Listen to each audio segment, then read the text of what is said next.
What up, what up, what up, what up? What's going on?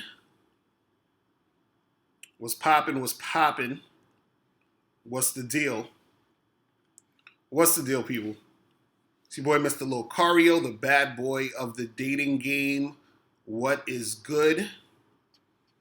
We make sure everything's streaming how it needs to stream. So what's good, people? So today I'm going to be talking about something very, very important. Very, very important. You feel what I'm saying? Because there's a lot of bullshit going on out here in this game. And I'm gonna talk about I gotta go in. So today I'm gonna be talking about a lot of the dysfunction and the stupidity and the nonsense when it comes to this game. You feel what I'm saying? But before we get some people rolling in, let me talk about, boom, this book right here, How to Have Sex 2 Women a Day, ebook, hard copy, or audiobook. Make sure you guys go to MrLocario.com to get your copy today. Make sure you guys get this book. Make sure you go to MrLocario.com to get your copy of this book. You get the ebook, hard copy, or audiobook. Make sure you guys get this shit going. You feel what I'm saying? Go to MrLocario.com to get your copy today. What up? We got Mimi in the chat already. Early. You feel what I'm saying? What's good? What's good? Damn, as soon as I'm about to talk about some real shit, that's when people taking long to get in the chat. You feel what I'm saying? When I start talking to real shit. What up, Damien? Nez, what up? Eustinivo was popping. King Tut, Nicholas was good. Marcus was popping. What's going on? What's going on? How you guys doing? Global voice of the manosphere, what up? Mr. Bell, what up? Grave Rave, Ellie George, what's good? James Bunn, Confidence Man, what's popping? K-Zaggin 20 in the building. Justin Bing in the building, what's going on? Noel King, what up? Dominique Williams, Andre Taylor, what's good? Seated Kowalski, I think that's how you pronounce it. What up? Slime Peso, Confidence Man, what up? So, okay, so today, listen, we got to get into some real shit. Got to get into some real shit. What up, Drake? What's popping? We got to get into some real shit. So, today I'm going to be talking about dysfunctional dating advice. Okay? Dysfunctional dating advice, and also why you may be attracted to dysfunction. You understand? Where you may actually like dysfunction in your relationships. Right? So let's start out with the dysfunctional dating advice. Now, what made me get the idea of this video is because, I read a lot of articles, I look at a lot of videos on YouTube. You have people who call themselves coaches and all this other stuff who basically, they give out advice to people, right? But what you have to understand is that a lot of the advice out there, and I won't say, most of it, but there's a whole lot of advice out there that is dysfunctional. So when you're trying to learn how to better yourself, or you're trying to learn game or whatever, you got to understand that there's some advice that you hear that is going to bring dysfunction in your situations, right? So what's dysfunctional dating advice? So dysfunctional dating advice is any type of advice that teaches you how to lie, manipulate, deceive, get over on someone. You feel what I'm saying? Any type of advice that is, basically telling you to, be dishonest, you understand, to be a type of person who's a scumbag in order to get over on someone. You understand? So, and this goes across the board for men and women. So you have a lot of guys on YouTube, for example, who watch videos where people are telling you to lie, deceive, steal, cheat, do whatever to get with chicks, right? Then you have women online who are teaching women how to lie, deceive, and get over on people. You understand what I'm saying? So when you do this type of shit, that causes dysfunction in your situation, in your relationships. You understand this? That causes this shit to happen. Right? And so not only that, what you got to understand is that the person who's giving that information, they are dysfunctional themselves. They have issues. You understand? They have shit going on within them, which is why they give out that dysfunction, because whatever is inside is going to come outside. You understand? So if you're listening to someone, trying to, teach you how to attract the opposite sex, but what they're teaching you is manipulation, lying, and all this other stuff, that's causing dysfunction, and that dysfunction is coming from them. Also, what you have to understand is this: if you are attracted to that type of advice, that means that you are also dysfunctional. You understand what I'm saying? So I'll give you an example. If you're trying to learn how to attract women, and somebody's like, hey, in order to get a girl to sleep with you, lie to her and tell her everything she wants to hear so that she'll drop her drawers. You understand? Just tell her everything she wants to hear. And if someone's telling you that, and that sounds like a good idea to you, that means you are also dysfunctional. You understand what I'm saying? That means you are also sick because you are attracted to that type of advice. See, a person who is not dysfunctional will hear that and say, wait a second, that something don't sound right about that. You understand what I'm saying? A person who's in their right mind would hear advice like that and says, wait a second, that don't sound right. But if you are also dysfunctional, if you also have issues, you're going to be attracted to that type of advice. So, for example, I saw, a video of a woman who, she's on YouTube and she be talking to women about how to be gold diggers. Right now, there's nothing wrong with being a gold digger. Right? If a person wants to be a gold digger, that's cool. They could be a gold digger. But if you're teaching women to lie and manipulate to be a gold digger, then that's dysfunctional. You understand? Because if she's a straight up gold digger, she would, if she was on some real shit, she would just let the motherfucker know, like, hey, listen, I require a certain amount of money for you to fuck with me. And this is going to be our situation. Right? And that would be okay. You understand what I'm saying? So it's about you being authentic, but if you can't be authentic and you need to lie and manipulate and deceive, that means that is dysfunction. You understand? And what I find funny is there's a lot of people on YouTube that I see who gravitate to dysfunctional dating advice. And what it shows is that the person gravitating to that advice is as dysfunctional as the person who is giving the advice. You understand? So you got to be very careful about what you're taking in and what you're attracted to in certain situations. Now, as you said, stuff like this means you have to play the game and treat everyone the same, but be prepared to screw someone over. Nez, why do you need to screw someone over? Why do you feel like you need to screw someone over? Oh, you said I'm dysfunction shaming? I am. I definitely am.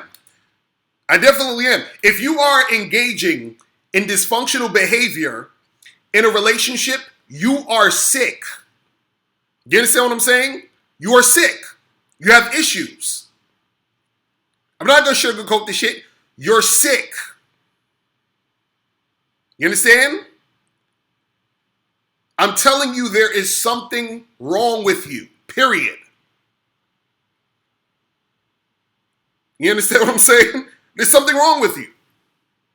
Because this is what happens. The reason why people engage in dysfunctional behavior when it comes to relationships is a lot of times that person is hurt. You understand what I'm saying? The person's hurt. So when the person is hurt, they want to hurt other people. You understand what I'm saying? So for example, if you're saying, well, I'm going to just, mislead this woman to get some pussy and then kick her to the curb, you're doing that because you have issues and you're hurt. So you might have been in a situation where you had women who played you, you had women who shitted on you. So you're like, well, I hear this a lot where guys would be like, well, women flake on us, so we should just flake on them. Or women are lying to us, we should just lie on them. You are dysfunctional. You understand what I'm saying? You're sick. And you need help. You understand what I'm saying? Exactly, K. Zagantoine. He said the whole pump and dump narrative comes from hurt dudes. Exactly. That's what I'm saying. Dudes, when you're hurt, you are going to be dysfunctional in those situations because you want to, because you've been played, let's say, for example, you've been played by a couple of chicks. So now you have a strong disdain and fucking animosity towards women. So therefore, if a person's like, hey, listen, man, fuck these bitches, just lie to them and get the pussy and whatever, that sounds great to you. Why? Because you're sick. Because you're hurt. You understand what I'm saying? And so the dysfunctional dating advice sounds good to you. You understand what I'm saying? That sounds great. That sounds amazing. Hell yeah, man. Fuck these bitches. They're like, fuck these bitches. Nez, so you're saying, but if it works, why not? Okay, so Nez, let's say this. How about if somebody comes into your house, steals all your shit, right? And they get all your money, right? Would you be like, well, it's, that's cool. People should do that because it works, right? They got all your shit. They got all your money. It worked. So why don't people just start robbing people's houses and taking all their shit? You understand what I'm saying? So that logic is ridiculous. All right, Justin, you said, wait, since when do we have to value one-night stands? Who said anything about you valuing one-night stand? What do you mean? What I'm saying is that if you're going to have a one-night stand with a chick, right, let her know you want to have a one-night stand with her. If you need to lie to get the one-night stand, you are sick and you are in a dysfunctional situation. And you're going to continue to be in dysfunctional situations. It's really that simple. It's really that simple. You see what I'm saying? So what you got to understand is this, is that a lot of reasons why that dysfunctional advice sounds great to some people and why a lot of people gravitate to those things, again, like I said, is that it is from a place of hurt. It's real simple. It's real simple. Glow, you said, what are my thoughts on Derek Jackson and Steve Harvey? Well, see, the thing is with dudes like Derek Jackson and Steve Harvey, they're more, they usually pander more. You understand what I'm saying? They usually pander more to the audience. So from what I've seen, it's not necessarily, and in that situation, if they take that advice, some of the times, shit may not go well for them. But I wouldn't necessarily say what they're saying is technically like a dysfunctional thing. It's just more misleading. You understand? It's misleading to reality, what's going on in reality. You understand? But when I talk about dysfunctional advice and you gravitating to dysfunction, I'm talking about when you purposely are lying and being deceptive. You understand? That means you're dysfunctional. And what's going to happen is this. You are not going to be happy. You understand? I'm going to say that again. You are not going to be happy in any relationship if you adhere to purposely being dysfunctional. And also, a lot of times you may end up being dysfunctional in the subconscious because you just been doing this shit for so long. You have all this fucking animosity and anger inside you. You understand? You said Locario is contradicting himself because he teaches people to be toxic, but now he is changing in his mind. When the hell have I been teaching people to be toxic? Please show me. Please show me. Please show me. Where? I would love to see where you... Me? Are you serious? Are you serious? Where have I ever taught people how to be toxic? In fact, I'm trying to get people to be more authentic with their shit. You understand? I want you to give me an example. Because I hate that toxic fucking energy. I don't like toxic advice. You understand? That's why a lot of these dudes on YouTube, I will fucking, there's certain dudes on YouTube where, well, you said you've always been teaching people to be toxic. You put in your membership, you be cold with chicks and wait to call her 1 week after you go on a date and mix things up. Dude, what are you talking about? That's not being toxic. You're talking about when I say if you go on a date with a girl, right, you should be doing other things during the week and then call her later that week to set up another date. How the fuck is that toxic? Goofy shit. I'm just like, what? This is what I'm saying. This is what I'm saying. Dudes don't even, they don't even get it. Again, being toxic is when you're lying, being manipulative, trying to get over on somebody. You understand what I'm saying? That's toxic. That's being dysfunctional. You understand? And again, this is what I'm saying. There's too many people doing this, and there's a lot of people on YouTube who give out this advice, and I may check maybe 2 or 3 of these videos, and then I'm like, all right, I'm done. I'm done.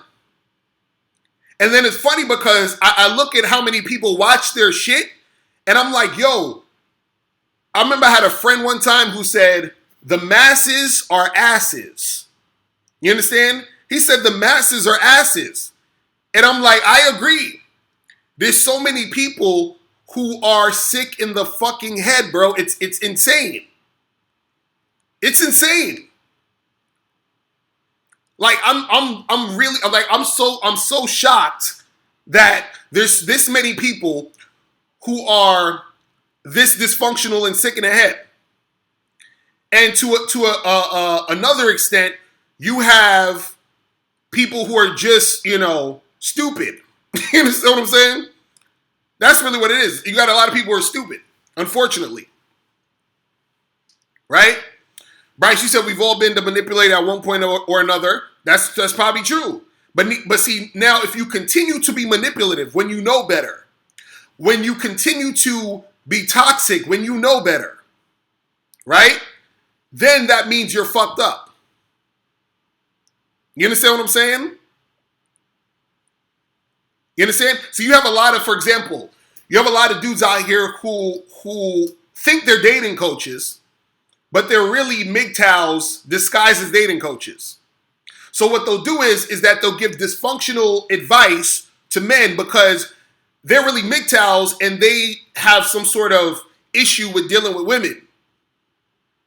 So they tell guys, man, listen, man, fuck these hoes.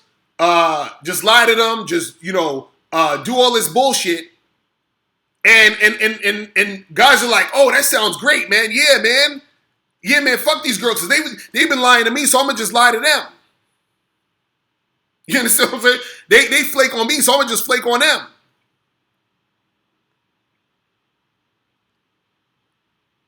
You understand? So it's just this is what I'm saying, and what I'm saying to you people, you guys out there is that when you guys are actually trying to get advice that's going to help you be successful with women, but also getting advice that is going to, put you in a beneficial position in the game and making yourself happy, right?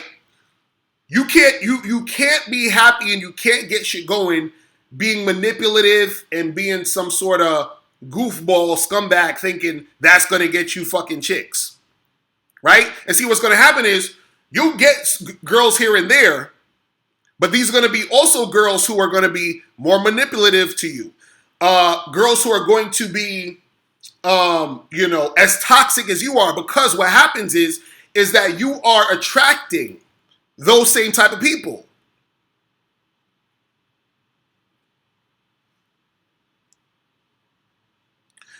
Then you said, what if you're dealing with multiple chicks at the same time and you tell a girl who questions you about it that you're only dealing with her, especially if you know she won't like the truth?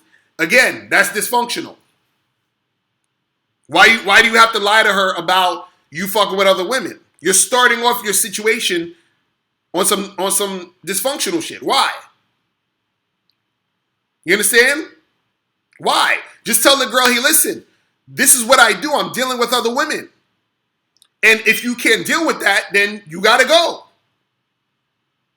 You understand? It's real simple. But see, again, the reason why people feel they need to lie, the reason why people do all this shit is because they have that fear that people aren't going to like them for them.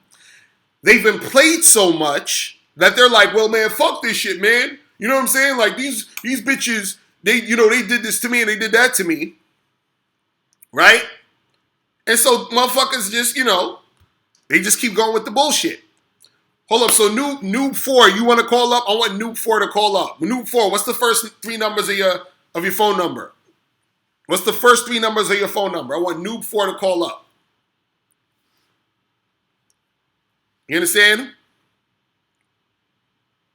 I want Noob 4 to call up. What is the first three numbers of your phone number so I know it's you calling up? Because, 338. Okay, Noob 4, I want you to call up. Call the number 646-481-3901. 646-481-3901. The first three numbers 3388? Because you sound like that troll from last time who said his last three numbers is 388.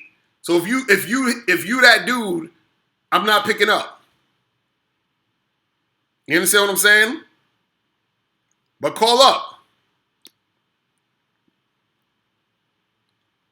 Call up. But anyway, but that's the thing. See, my thing is I don't want people to be caught up in a bunch of, fucking dysfunctional ass relationships. You understand what I'm saying? I don't want motherfuckers to be caught up in these dysfunctional ass relationships.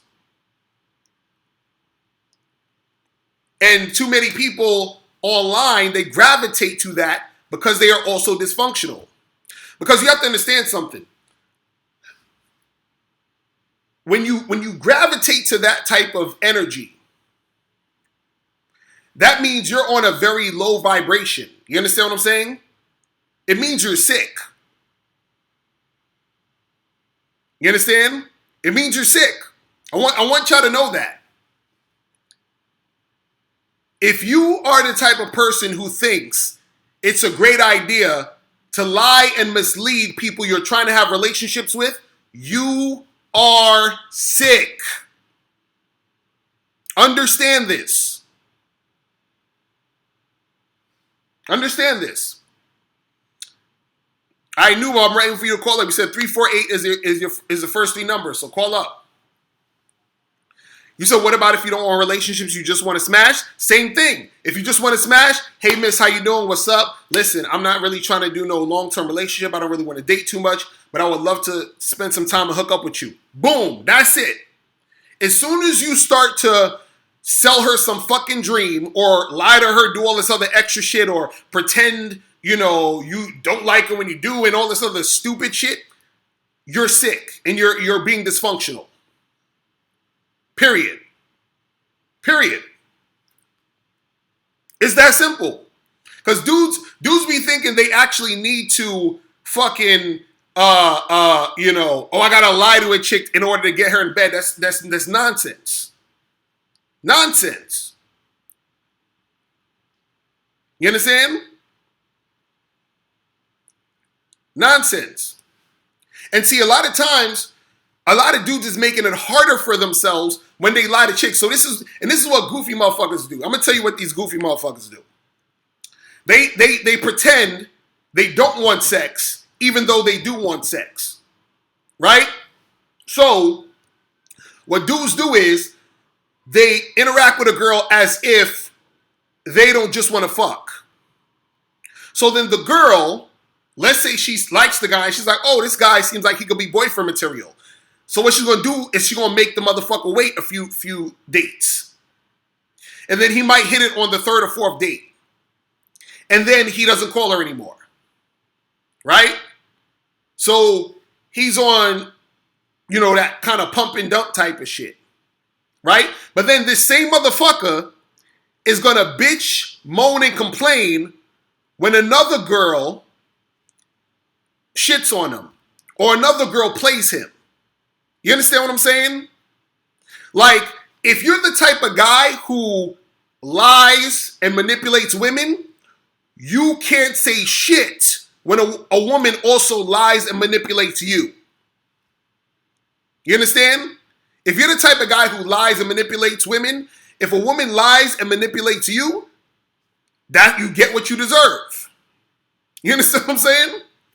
You get what you fucking deserve. This is what I'm talking about.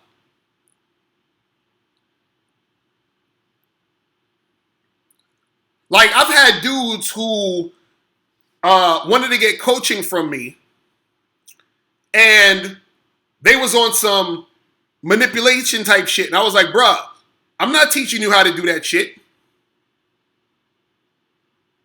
I'm not teaching you that shit. I don't teach that shit. You understand? You said, so why don't the women deserve it? Why do you deserve it? Battle Rifle, do you deserve to get lied and manipulated too? Or lied and manipulated? Let me see what this is. You, what's popping? You, Yo, what's going on? Yo, Mr. Locario, this is alright, so this is my son from Houston, man. What's going on? Why you always sounding like you high, bro? What's going on with you, man? You alright? Yeah, I'm good. I'm just not waking up, you feel me? But, I'm dedicated to your channel and whatnot, so, I had to get off my sleep to see, Okay. talk to you. Alright, so what's good with you? What's good with you? Real quick, what's good with you, man? Oh, so before I even get into, as far as my situation and the question that I got for you, I'm not going to skip over the fact that you talking about, dysfunction shit, So I got to give respect to the topic and, talk about it just a little bit. Honestly, as a young man, because I started listening to your ass when I was 18, coming out of high school, and now I'm 21, you feel me? And in the journey of learning the game, there are times where I just want to lie to bitches, you feel me? But honestly, as a human being, there are times that I'm like, man, let me just lie to this bitch. But honestly, for the past 2 years that I've been working on my masculinity, it's just one of those things where it's like, when I start lying to bitches, I start feeling like a bitch. I just can't help it. And as a man, I don't like to feel like a pussy. I just honestly like it's just like hell nah. Like so that's why majority of the times I don't lie to bitches. And something that I've realized for y'all niggas that like lying to bitches, I've actually been in a situations where I've been honest and straight up honest with a bitch. And it's like when I'm honest with bitches, they can't do shit about it because one, they feeling my ass because I'm being more honest. So they're like, this nigga is authentic, unlike majority of niggas out here. And on top of that, when I tell these bitches like, yo, I'm still gonna be fucking other bitches, it's like I don't know what it is. It's like this fucking vibe that I can explain as far as they can't do shit about it. They be like, you know what? Don't talk to me. And this bitch is gonna still be trying to have a conversation with me. And I'm like, listen, it is what it is. And these bitches still, stay fucking with me. So as a man, if you're out here lying, you can't call yourself a man. That's basically what I'm saying. Preach. That's what I'm talking about. I don't like lying to bitches. I've tried it, man, honestly. No, and that's the thing. The way to go. We've all lied to chicks. You understand? I've lied to women. There's probably a man alive there's no man alive that probably never lied to a chick at some point. My thing is that when you start to get more mature in this game, when you start becoming a man and you understand certain things, it's like to continue to do this, to be a grown-ass man, lying to get pussy, that shit is goofy. You understand what I'm saying? Goofy. You know what I mean? Sure. Like that's some goofy ass shit. At that point, it's just like, man, I just, because of Mr. Locario, when I tell you, bro, like, being honest as a man and just standing your ground, like, that's the whole point about being a man and being a man of your word. It's like, that's just the whole essence of being a man. Like, you staying true to yourself. Like, as you say, the truth is inside of you. So, right. As a nigga, like, if you out here lying to bitches just to get what you want, man, bro.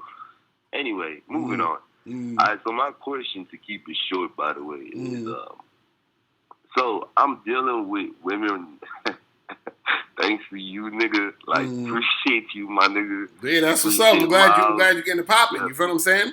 Yeah, for sure. Appreciate Miles wherever the fuck he's at. But I'm dealing with bitches now, but I got a situation where it's a little bit different as far as I went up to the bitch and I was like, I was trying to set some shit up, but she was like, she's going to Dallas and some shit, and I'm in Houston. So I was like, you know what? In the middle of the conversation, I was like, you know what? I'm good. And shit, this is the whole point of dealing with bitches. When you're dealing with bitches, it's easy to let go of other bitches. This bitch was bad, bro. So I was like, you know what? I'm good. And I left. And this was at this was like a grocery shop. So I went to another aisle and she came up to me talking about some, she was asking me some goofy ass questions. So I'm like, I know the game. I'm like, you know what, you feeling the nigga. And I can tell that you feeling me. So, bring out your phone, put my number in that bitch. And, we exchanging and shit. Anyway, she keeps contacting me. And she really feeling the nigga, and she keep talking about, I'm sexy as shit, all that bullshit, right? Here's my thing. Since I know the nature of women, and I know that women are fickle as hell, I can't talk to, we can't meet up. Like, I'm trying to set up a date within a week, but she's in Dallas, and she's supposed to come back next month. So, in the meantime, how do I keep the attraction, I don't want it to die down as far as because, I'm feeling the bitch and the bitch sexy as fuck too. But at the same time, bitches are fickle as hell. You can't tell what from, so that's my question. So do you know when she's supposed to come back exactly? Yeah, she comes back next month. Next month, or what date though? Yeah. What week or whatever? Yeah, she comes back on the 22nd. 22nd of April? Yeah. Right. So what I would do is, don't hit her up until a few days before she coming back. Okay. You understand what I'm saying? Right. So probably hit her up maybe like 3 or 4 days, before she's gonna come back to the spot, back to where the area, and then just be like, "Yo, what's good? What day you gonna be back? Let's meet up this day, whatever. So you pick it up near around the time when she's about to come back. So what I don't want you to do though is I don't want you to be hitting her up, the whole time she's gone. You understand what I'm saying? Going back and forth. Now, if she hollers at you first, that's a different story. So if she hits you up and is like, hey, what's up? Then yeah, you could, respond to her, whatever. But don't be, trying to keep it going or going back and forth with her the whole time. You see what I'm saying? Just wait till, because the thing is that a lot of guys think that they need to keep having this communication going back and forth with a chick to keep the interest high. You don't need to do that. Yeah. If the girl is interested in you, and this is what guys need to understand, if a girl is actually interested in you, what happens is that her interest will remain the same or even get higher the less you interact with her. And the reason why is this, and the opposite is true. The more you interact with her, usually what will happen is that her interest level will go down. Now, I'm going to tell you why. Because if you interact with the girl more, what happens is that you become less of a fantasy in her mind and more of a reality in her mind. You understand? And on top of that, you may end up saying something or doing something that's going to turn her off. You understand what I'm saying? Right. But if you don't hit her up or you don't talk to her that much, she still has the fantasy and intrigue in her mind of who you might be and how interesting you might be. So now, if you hit her up just a few days before she come back, that intrigue is still there. You understand? If she actually likes you, because it didn't go down or anything, her interest level didn't go down because there was nothing you did to make it go down. What she remembers of you is what she remembered of you from before. You see what I'm saying? But if you keep hitting her up, trying to talk to her, and even if she does talk to you and interacts with you, a woman could be losing interest in you and still be talking to you on the phone because you're still giving her attention. You see what I'm saying? Right. So, you see what I mean? Right. So you just want to kind of like, you know what I mean? Like, let her do what she gonna do. You know what I'm saying? Throughout the month. As she's coming back, you just hit her up, be like, hey, what's good? Blah, blah, blah. When you coming back? She's like, oh, I'll be back in like 2 days. Cool. So let's meet up here or let's do this or let's do that. You see what I'm saying? And so that's how you do it. So yeah, don't.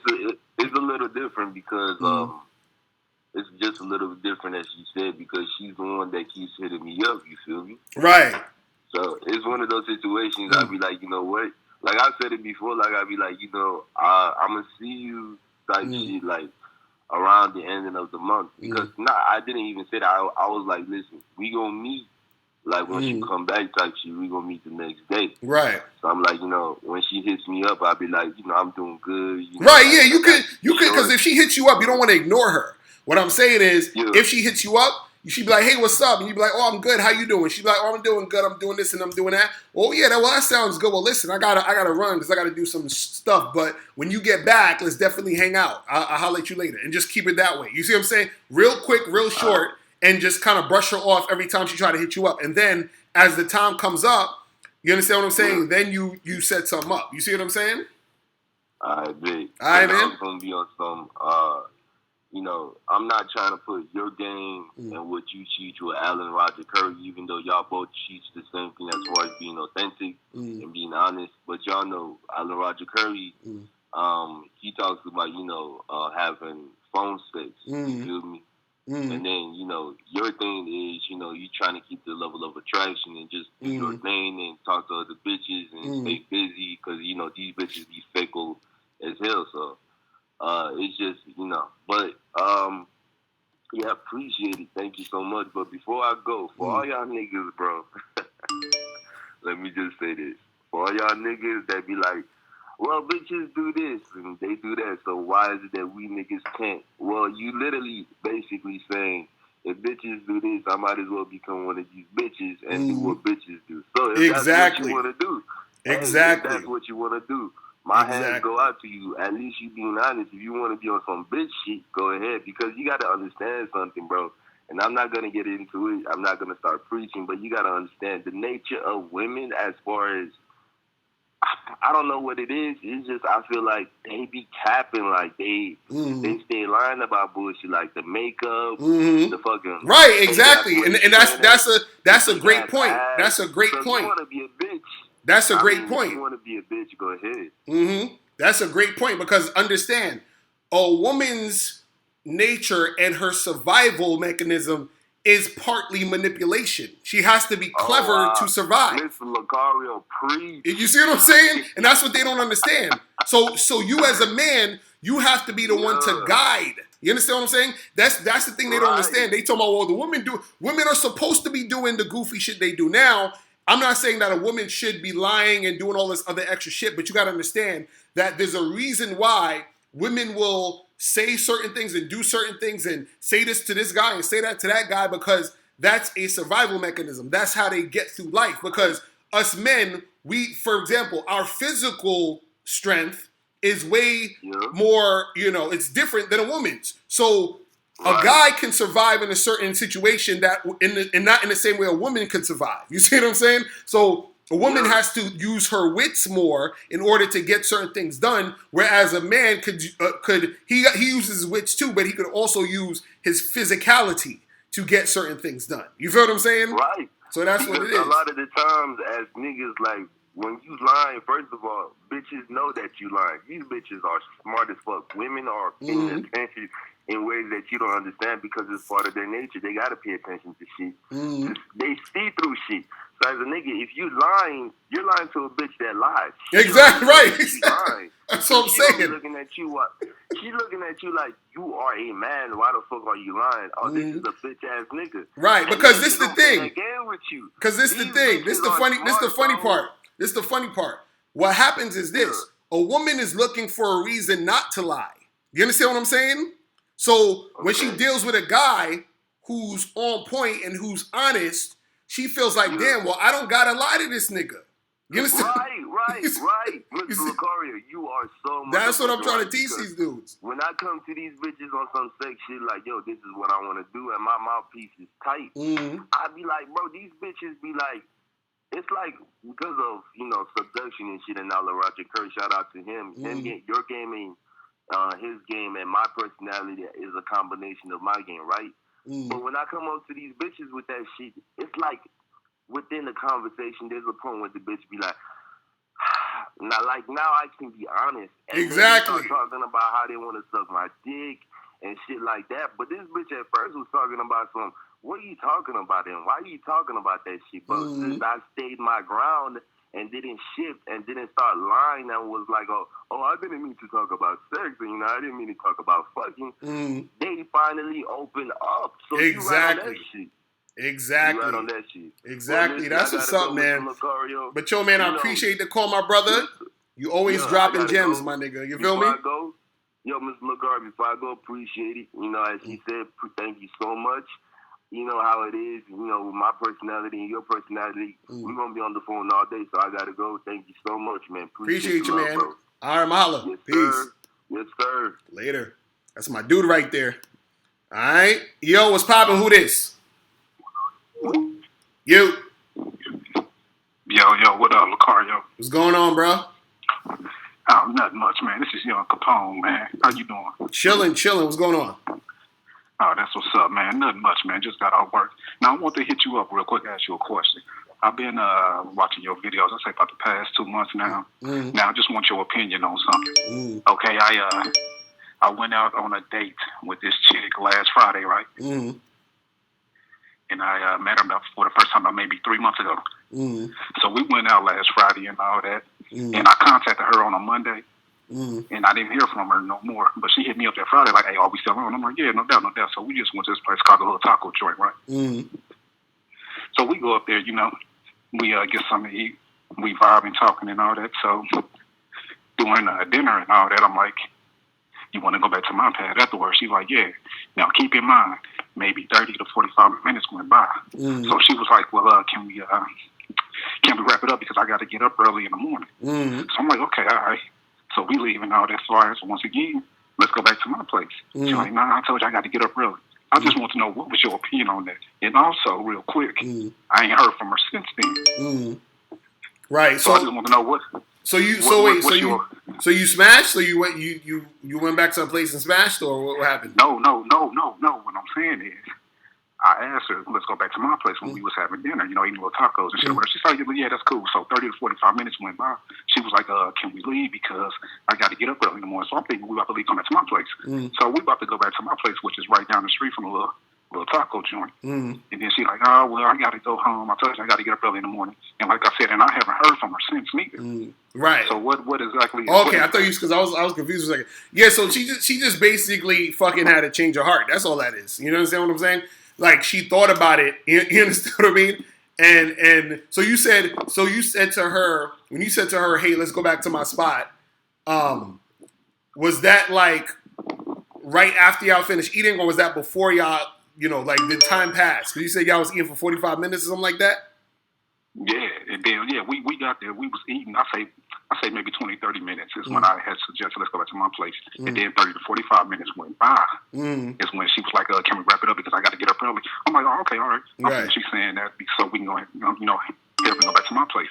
But no, I'm walking her back, and then she starts going towards her car because, like I said, I live down the street from where. Right. Yeah, she just. I think about logistics and shit like that, because I'm thinking, right, either way to bring her back to my pay. Right. Nah, she just changed her mind. That was all that shit is. You feel what I'm saying? Because she was thinking about it, and then that whole time she was like, I don't know. You feel what I'm saying? And then she just fucking changed her mind. That was really all that. Because chicks will do that.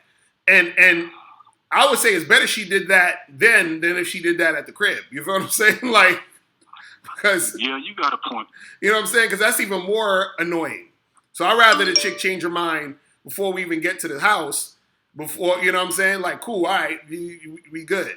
And you got to understand, too, a lot of times women, see, it's so many different things that happen in those situations where women will want to do shit and then change their mind for a number of fucking different reasons. So, for example, let's say this chick got a boyfriend or a nigga, or some dude she fucking with, and she felt all guilty, so she was like, nah, let me not fuck this guy. And that's why she changed her mind. Or sometimes what women do, and this is the stupidest fucking shit, and I always hated this shit.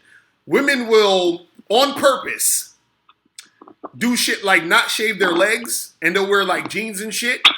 You understand what I'm saying? So that, because they're like, damn, I might want to fuck this guy, but so let me not shave my legs so I can stop myself from fucking him, because I'm not going to, want him to see my legs like this. So, because I was in situations a few times where there was a chick that I messed with, and then it'll be the first time we hanging out, and I'm like, yo, let's get it popping. And she's like, oh, no, I can't, blah, blah, blah, whatever. And then I'm like, all right, cool. So then I see her the next day. On the second date, I smashed. So I said, what was up with you the first time? And she was like, oh, well, what happened was I, on purpose, didn't shave down there because I knew I wanted to have sex with you, but I wanted to, like, wait at least about a second date and all this stupid shit. You feel what I'm saying? And so, it's just a bunch of goofy nonsense. Again, more dysfunction. You feel what I'm saying? Like, so. Yeah, okay, I see what you're saying in your particular experience. But let me ask you this, though, Locario. This is why I kind of disagree with that. And I don't know. That's first and foremost. But let me ask you this. See, like you said, the second time you was able to smash that chick. Keep in mind, it was a week ago today. I still haven't heard from this chick. Right. Well, that's what I'm saying. It could be a number of different things. She could probably just not been feeling you. You feel what I'm saying? Or she could have probably got back with her ex. There's a lot of different reasons. You feel what I'm saying? It's a lot of different reasons that you have no idea about. Maybe she got an STD. You feel what I'm saying? And she felt a certain type of way. Okay. I feel I dig all that, Locario. I dig all that. But what I'm saying is, okay, I hit her up Monday with a text. I'm like, hey, how you doing today? Just have a productive day today. I can't remember exactly what else I said. I just more so made sense. I ain't asked for a question. I like, good morning. Hope you have a good day today. Try not to work too hard. Have a productive day today. And I still ain't heard from. She didn't reply to that text. I mean, she couldn't say, thank you or nothing like that. That's what I'm getting at. So what I'm saying is the chick just not, if she ain't feeling me, did I do something wrong within that date, the time we hung out? Or did she just have an epiphany like, nah, No, that's what I'm saying. This is what I'm saying. If it's not a yes, it's a no. So either way, if she was feeling you, she'd respond. If she's not feeling you, she won't respond. So whatever the reason is, her not responding to you means she's not feeling you. Because let's say, for example, she got back with her ex-boyfriend, right? If she was feeling you, she'd just cheat on her boyfriend with you and fuck you. You feel what I'm saying? But but you see what I'm saying? But she's not feeling you, so she's like, well, I'm with my boyfriend, and I don't really like this guy, so I'm not going to see him. Or let's say she's single. She ain't fucking with nobody. She sees the text. She's like, I'm not really feeling this guy. I'm not going to respond. That's just is what it is. So no matter what the situation is, if she was feeling you, she'd hit you back, and y'all would see each other. If she not, you understand? But it's not necessarily anything you did wrong. You got to understand is that there are certain times, because there's certain times when you do shit that's wrong. Like if you were, let's say being extra needy on a date, or you do some weird shit, that's one thing. But from what you said, everything seemed regular and cool, and she just decided to fucking, call it a day. And this is what I always say. I say this again. I say this a million times. When you first dealing with women, this is the time where it's the most likely that they're going to flake and they're going to stop talking to you. They're going to not fuck with you. When you're first fucking with a chick, this is the time where it's easiest for them to leave because you are not emotionally relevant to them yet. So basically what that means is that at this point you're just another guy. You see what I mean? And so this is why I say it's important to play the numbers game, because you need to keep bringing in new fucking women every fucking second. You see what I'm saying? Oh, no doubt. That's because shit like this happens. You see what I mean? Where it's just they just fall off the face of the earth. You feel what I'm saying? Yeah, I feel you. Yeah, I feel you. But like I said, I just want to know, because I ain't gonna say I never had female flank on me, but I thought that was kind of weird. But the thing is, I'm definitely talking to more females. Yeah, just charge your ass to the game. And then I got a date tomorrow. Now you did what I'm saying? Exactly. That's how you got to do it. That's how you got to do it. Just charge your ass to the game and keep that shit pushing. You feel what I'm saying? Yeah, and then it's kind of awkward because we work in the same area. I haven't seen her since, but I see her all the time, but I haven't seen her since we went on our date or whatever. But I'm just wondering what that's going to be like the first time. And don't get me wrong, I ain't going to have no sour aggression or shit like that. I still say hello, but that's about all I'm going to do. I ain't going to hold no conversation, nothing like that. Now, if she initiated, that's fine. Right, that's what I'm saying. Don't even sweat that. Just let that shit go. Yeah. She hit you back, just be like, yo, come to the crib. And that's it. That's exactly what I'm going to do. Yeah, she hit me back. We ain't doing shit else. I'm like, hey, this coronavirus getting real out here. Hey, come on through. We go ahead and make it do what it does. Now, exactly. We ain't going up no other where else, nothing like that. Only she's strictly, if you ain't coming to the pad, then right. That shit to wrap about. Nah, that's what's up, bro. Okay, but yeah, just keep that shit pushing. I just want to know your opinion on that. That's all, though, my brother. That's what's up, man. Appreciate the call, my brother. All right? All right, now take it easy, bro. All right, peace. All right. So caller number is 646-481-3901. Let's see who this is. This person been calling in for a minute. Yo, what's poppin'? Who this? Yo, Locario, this is Sean. How you doing? What's going on, bro? Not much, man. Pretty good. So, I actually had two questions today.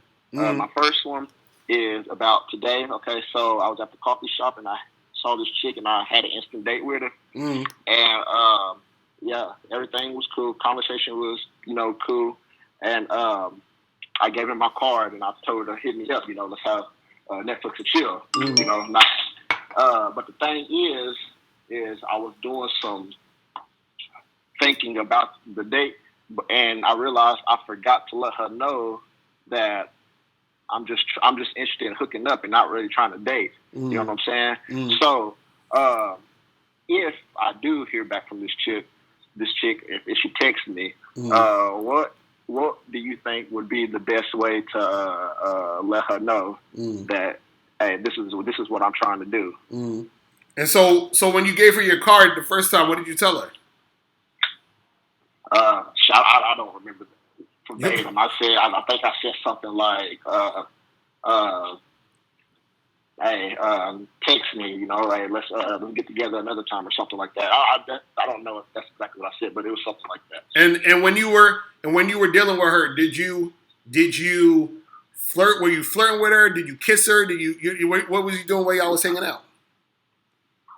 Oh yeah, I was doing a little bit of light flirting, telling her, she had some sexy lips, telling her that she had a nice body and stuff like that, touching her hand a little bit, but it wasn't like no aggressive, type of flirting, telling her like I'm trying to fuck the shit out of you type of stuff. You know what I'm saying? It was very light. You know what I'm saying?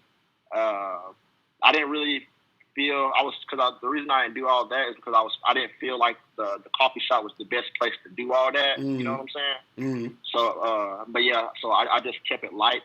Right. Just yeah. Well, the thing is, she was very receptive. She right. She was very receptive, and Yes, yeah. What were you about to say? No, I was gonna say, well, if she hits you up, right? You should tell her that, hey, this is what I want to do. I just want to, I don't want to do anything serious. I just want to hook up, have some fun or whatever. But see, this is the problem though. I'm gonna tell you the problem. See, a lot of times when you guys do this, like when you meet a chick and you get her information and then you tell her afterwards, because usually what happens is if you're talking to a girl, even though they know you want sex, right? Again, they want to play the game as if they are naive, meaning they want to make you believe that they believe that you want something more than sex. You understand what I'm saying? And so what'll happen is this. You may call her, she may call you and say, hey, what's up, blah, blah, blah. And then you be like, oh, let's get together, hook up and all this other shit, right? So she's going to be like, oh, is that all you want? And this and this and that. And then, you know what I'm saying? Then that could be an issue. You see what I mean? So what I suggest a lot of times is when you first talking to these girls, before you even give them the number, before you even interact with the chick, let her know, hey, this is why I'm giving you my number. This is why I want to, see you again. You understand what I'm saying? So that they know. So if they do call you, they're calling you with that from that standpoint. You understand what I'm saying? Right. So they're calling you from that. Because if they're calling you and if it's ambiguous, then once you start to come at them like that, they can always fall back into, oh, well, this and this and that, yada, yada, yada. You see what I'm saying? Right. So I would say if she hits you up, say that. But what I'm saying is that in for future reference, let the chicks know from the jump before you even give them the fucking number. You feel what I'm saying? Yeah. Like that's usually what I do, but I don't know why I didn't do it this time. I think I was just in a moment because like this is the first time that I've been on an instant date. You know what I'm saying? Right. And I guess I just got caught up in the moment and forgot. But which that draws me into my second question is it took me a lot of rejections just to get to this point. You know what I'm saying? And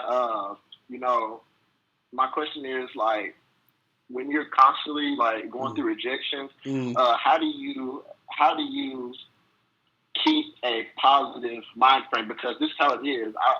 I would notice myself like every time I go into a new situation with a chick, the confidence is there, the charmingness. I don't know if that's a word, but it is now. But the charmingness is there, and it's all cool. But since I've got rejected back to back, it's almost as if like I go to the situation expecting a rejection, not out of like an insecurity way, but like just because it's happened so many times. You know what I'm saying? Right. So like, am I in the like with my mindset? Is that okay, or like what? Like, do I need to change it? Like, or how can I change that if that's an issue? Yeah, well, the thing is this is, the expectation of the rejection is the thing that is making it more likely you're going to get rejected. You understand what I'm saying? Because you got to understand something. The way you think is going to dictate how you act. And so sometimes what happens is that how you act in the how you act in the situation is going to make the woman respond to you differently. It's going to make her respond to you in different ways. So, for example, a lot of times when you assume or you feel like you're going to get a lot of different women, right? You come at the girls differently versus when you feel like you're going to get rejected. So, for example, I had a friend who he was, the way he would come on, because he was confident, he was, just like, he always had this upbeat energy. And the way his mind frame was set up was that all of the chicks want him.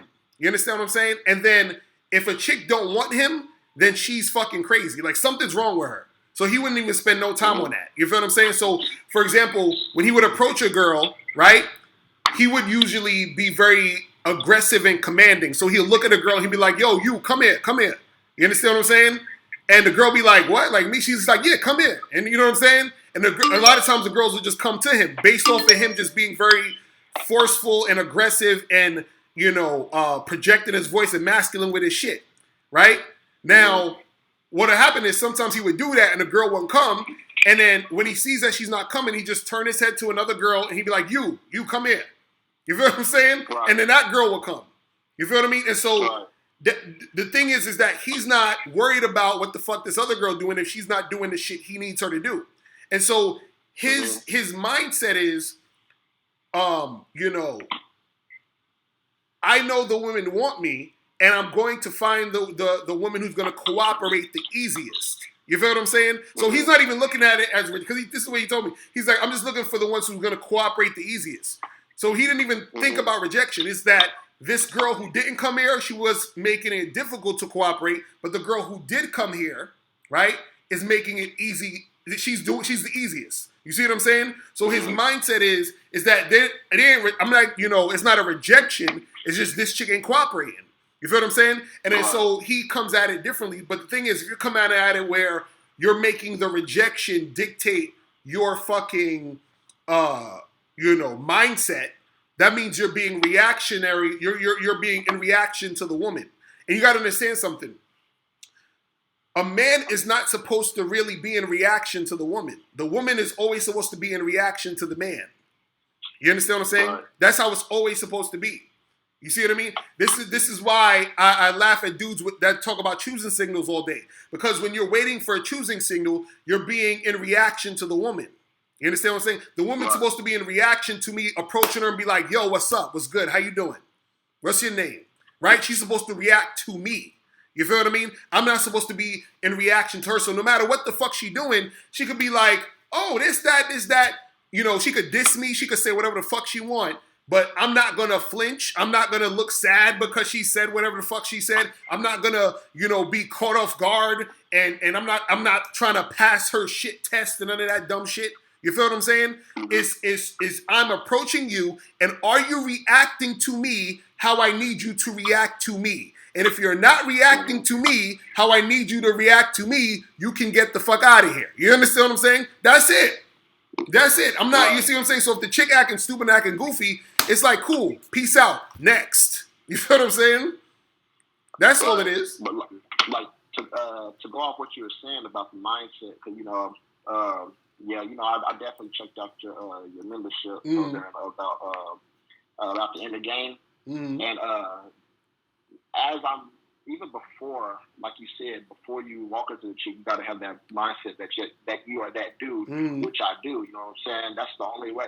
That's the only way I've been able to, constantly approach and gain momentum. You know what I'm saying? Because I constantly tell myself that. But like what I mean is like after the situation goes down, I'd be lying to you if I said like it wasn't a little bit frustrating. You know what I'm saying? I don't let it like get to me. I don't boo-hoo over it or nothing. But like it's like, wow, like this is really annoying to have to just keep turning over these stones. You know what I'm saying? And nothing is going the way you expect it to. But that goes back to your thing with your expectations. But, see the reason why you're even feeling that way is because you haven't see, it's not about just thinking you're that dude. You understand? You got to believe that shit. You understand what I'm saying? It has to be a core belief. This is why I talk about core confidence. And this is why a lot of dudes are waiting for choosing signals and all this other shit, because they don't have the core confidence. Because when you don't have core confidence, that means, again, you're saying that, hey, I'm feeling down because of the chick, did this or said this. You're still reacting to the woman. You understand what I'm saying? This is what I'm saying, where it's like this. You have to almost look at it and I have to say it this way, and it's going to sound fucked up, but you have to look at it like any chick that don't want to fuck with you is an idiot. You understand what I'm saying? That's how you have to look at it. So when you look at it that way, and this is what I'm saying, when you look at it that way, right, what you're doing is that first you're understanding your value, right? and you look at it and say, this woman is not smart enough or not aware enough to see value.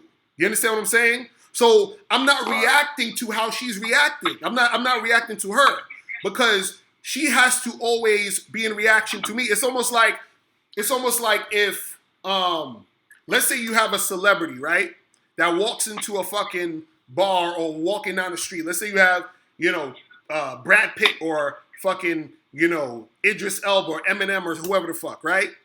So they understand that the people around them are going to react to them. You understand what I'm saying?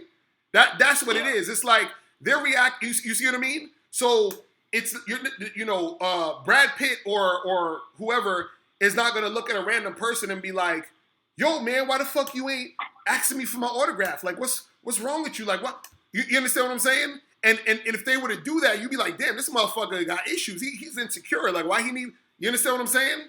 And so that's the way that a lot of guys do it, is that they're looking for their confidence and their value through the woman, which is why the guy's reacting to the woman. There's nothing a woman should do that should be able to move you.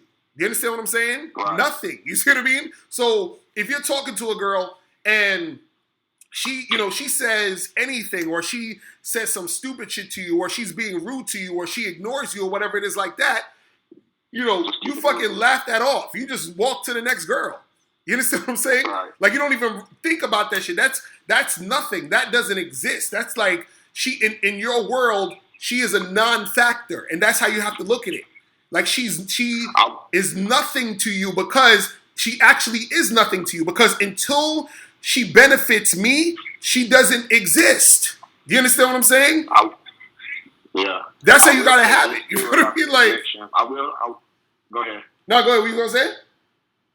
I said I will say this about the rejection, that the more that you get it, the less reactionary you become to it, and it's like whatever. And that's something that I've also noticed, and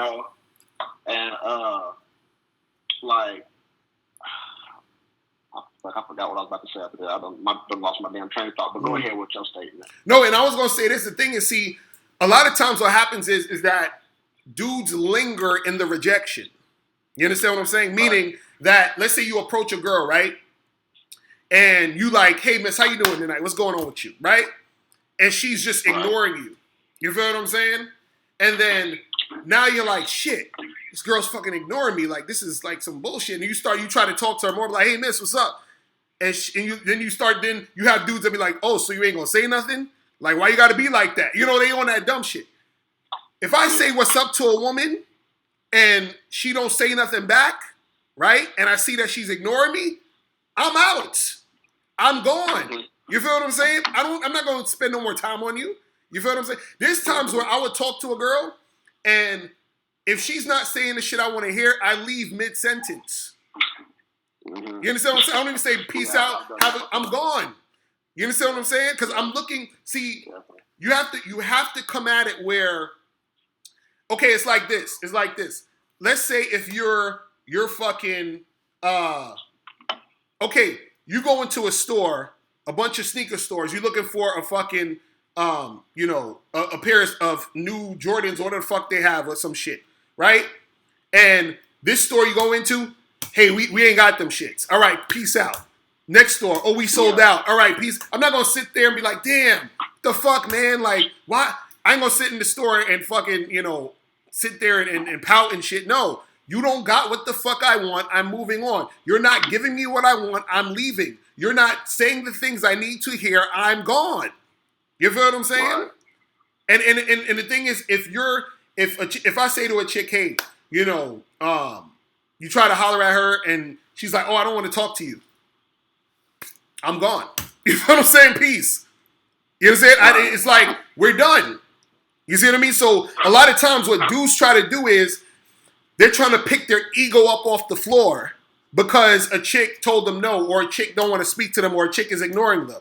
You understand? And dudes can't deal with that. And they can't deal with that because they're being in reaction to the woman. You feel what I'm saying?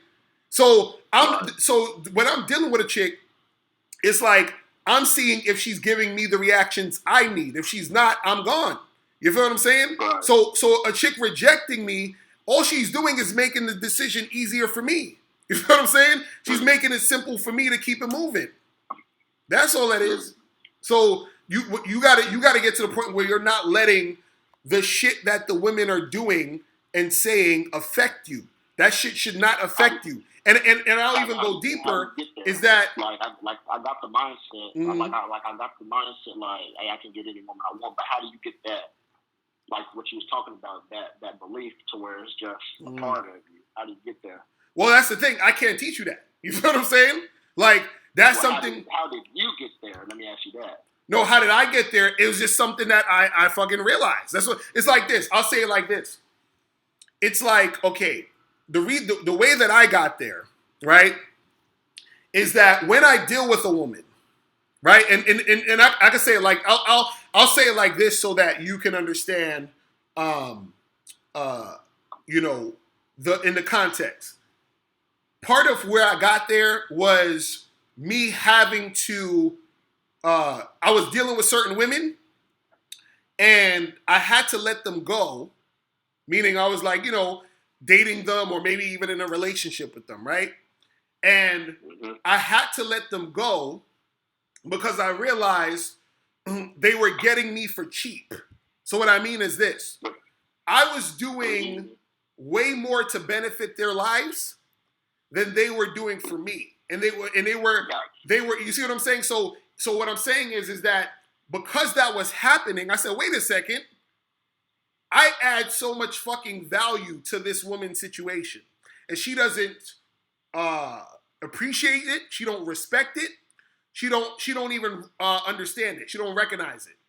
So, but I recognized it through just interacting with the chick. So then as soon as I recognized that, I said, wait a second. I can't let chicks get me for cheap. And also, I realized that if I'm dealing with a woman, if I'm interacting with her, it's almost like you have to have this sort of like entitled sort of, energy. Meaning, like, for example, let's say you were a company or a store selling a product, and the product was expensive as shit, right? And a person comes into the store and they walk the fuck out, right? You got to look at it like, well, they walked out because they can't afford this shit. You understand what I'm saying? And that's how I look at it when a chick rejects me. She can't afford me. You understand what I'm saying? She can't fuck with me. Either that or she don't recognize the value. And that's cool. That's on her. You see what I mean? But the way I got there was I realized how much value I bring to these chicks. So me understanding that I bring this much value to the chick, how in the fuck am I going to feel a certain type of way by some chick rejecting me? I'm like, that's her bad. You understand what I'm saying? That's her bad. That's what I'm saying, where you got to see that for yourself. But the thing is that, you know, it's not about just saying it. You got to be it and you got to believe it. And you be it and you believe it once you recognize your value. And that's something that you have to see. Nobody else can see it. Nobody else is going to give you that but you. You feel what I'm saying? And then when you are that, when you are it, when you're feeling that, because it's already there, you just got to recognize it. When you recognize it and then you become that thing, that's the thing that happens that's when you start to get more women gravitating to you. Because you got to understand, just like I was talking about earlier with the title of the show, I was talking about dysfunctional dating advice. There are certain people who will never listen to me, right? Or take this advice that I'm giving because they're rejecting me because they don't like what the fuck I'm saying. Because what I'm saying means that they have to take responsibility for the shit. What I'm saying means they have to put in work. So they'll rather listen to another motherfucker who's saying, yo, just lie to these bitches. You understand? Just flake on them. That don't, just ignore them, and that's gonna make the chicks want to fuck with you. Because that sounds better to where they're at. You see what I'm saying? Isn't that still work though? Say that again?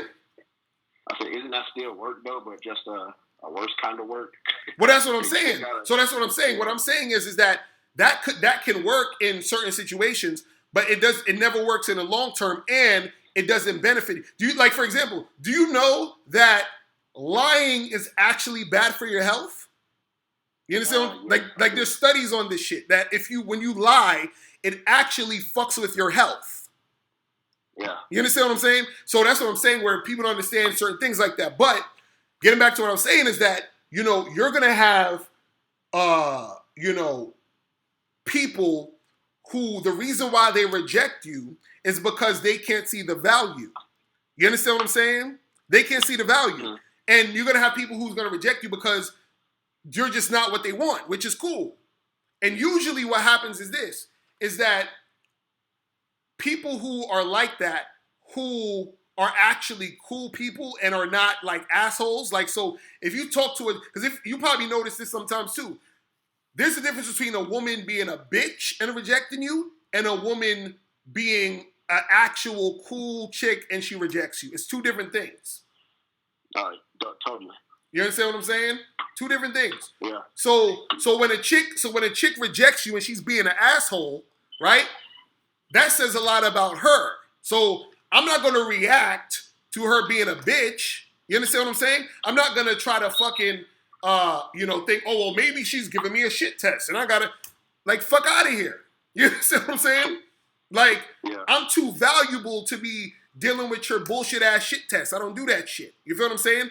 Either you recognize the value or you can get the fuck out my face. You understand what I'm saying? And that's all it is. So it's not this thing where, because dudes say, well, I don't want to approach a girl because if you approach a girl, you're giving the girl the power and all this other shit. You got to approach chicks because chicks ain't approaching you. They don't do that shit. You understand? And so you have to do this shit. But at the same time, when you're doing it, it's like, hey, are you doing the shit that I want you to do? No? Fuck out of here. You doing the shit that I want you to do? Cool. You can rock with me. It's that simple. It's that simple. It ain't personal. You understand what I'm saying? It ain't personal. That's what you got. See, y'all take it too personally when a chick rejects you. I don't take the shit personally when a chick rejects me. If a chick doesn't want to talk to me or interact with me, I'm cool with that. You feel what I'm saying? I go on to the next chick. You see what I mean? And that's it. So I can get rejected by 30 girls in a row, and that shit ain't gonna do shit. You feel what I'm saying? That ain't gonna do shit. Yeah, it's not that, like, I take it personally. I don't take it personally at all. It's just that, like, when it's like, this is how I'm gonna put it. Okay, when somebody who has never went to the gym before and trying to get muscle, they go into the gym for like that first week and almost expect to, see some type of improvement. And I go out every day, you know what I'm saying, to meet chicks. And it's like, okay, I'm putting in all this work, so why is it taking so long to, see that improvement? You know what I'm saying? I mean, I'm seeing it. I'm seeing it through the small wins, you know what I'm saying? For example, today I went on Instagram, it went smooth, you know what I'm saying? Or if I just approach a chick and, she's very receptive, we have whatever it is, you know what I'm saying? But it's like the end goal, you know what I'm saying, is what I'm really focusing on, you know what I'm saying? And it's, you know what I'm saying? Like, it's just frustrating a little bit to, not see things go as quickly as you want it to. That's what I should say. Like, it's not that I'm taking it personally, because I don't, you know what I'm saying? But, like, there's nothing to take personally about it, because like you said, women are just going to be women. Some are going to be cool, some are going to be bitches. It's whatever, you know what I'm saying? Right. That's just something you got to accept. But, it's just, I'm impatient. That's all it is. Well, that's the thing. See, and this is what I want to ask you. So let's say, for example, because and this is what dudes got to understand too, is that you got to be realistic about your actual results. You understand what I'm saying? Okay. So what I would ask you is, like, what would be your ideal, like, if for every 10 girls you approach, how many would you want? Like, what's your ideal of the amount of chicks you would get out of 10 chicks? Like, get their numbers or whatever, that or showing you interest. Like, if 10 girls, you approach 10 girls, how many of them would be enough to where they don't reject you? Like, how many rejections would be okay out of those 10? I mean, I've gotten rejected by more than 10 girls, so I mean, if all of them rejected me, I'd still be straight, you know. No, I'm just saying. What I'm saying is, what would be your ideal? So, like, for every 10 girls you get with, or every 10 girls you talk to, what would be your ideal? Like, do you want 6 to get with you? Do you want 8 to give you the number? Do you want 2? Like, what's your ideal? I want 8. I want as many as I can. So you said you would want 8 out of 10 chicks to give you the number and fuck with you. Yeah, that's what I'd like. Right, that's not gonna happen. Yeah, it's not gonna happen. That's what I'm saying. That's the point right there. You understand what I'm saying? Okay. Understand this. I see what you're doing. That's what I wanted to ask you, because see, this is what frustrates a lot of dudes. Dudes are looking for the magic beans so that they can get 8 or 9 out of 10 chicks that they approach or holler at. Ain't gonna happen. You understand what I'm saying? Okay. Now I'm gonna tell you why it's not gonna happen, and you could even look at statistics. This is like basically just the law of averages. Reason you ain't gonna get 8 out of 10. Now I'm not saying that can never happen. I'm just saying that most likely it's not gonna happen, and it's not gonna happen on a consistent basis. So the reason why is because, one, you're gonna always have women who you're not their type. Period. You understand? 2, you're gonna have women who have boyfriends or husbands who they don't want to fucking cheat on their man. 3, you're gonna have women who are lesbians, so they don't want no dick. You understand what I'm saying? 4, you're gonna have women out there who, they're, game players. They're gonna be fucking attention whores, so they're kind of like medium interest. So all these different things that can go on, and there's a bunch of other scenarios and situations that's gonna cause it to where you're going to always have way more rejections than you have chicks who's gonna want to fuck with you. You understand what I'm saying? So even if you're a really good advanced type of dude, right? For every 10 girls you talk to, you might get 3 or 4. Now you probably get 5 if you're really good. You feel what I'm saying? And that's the type of nigga that's just like, that's what he does all day. Now, and this is why I was asking you for the reality. So now that you know that the reality is that, understand that you have to embrace and accept that those rejections are going to happen, and it's probably going to happen more often than not. It's the same way. I'll give you another example.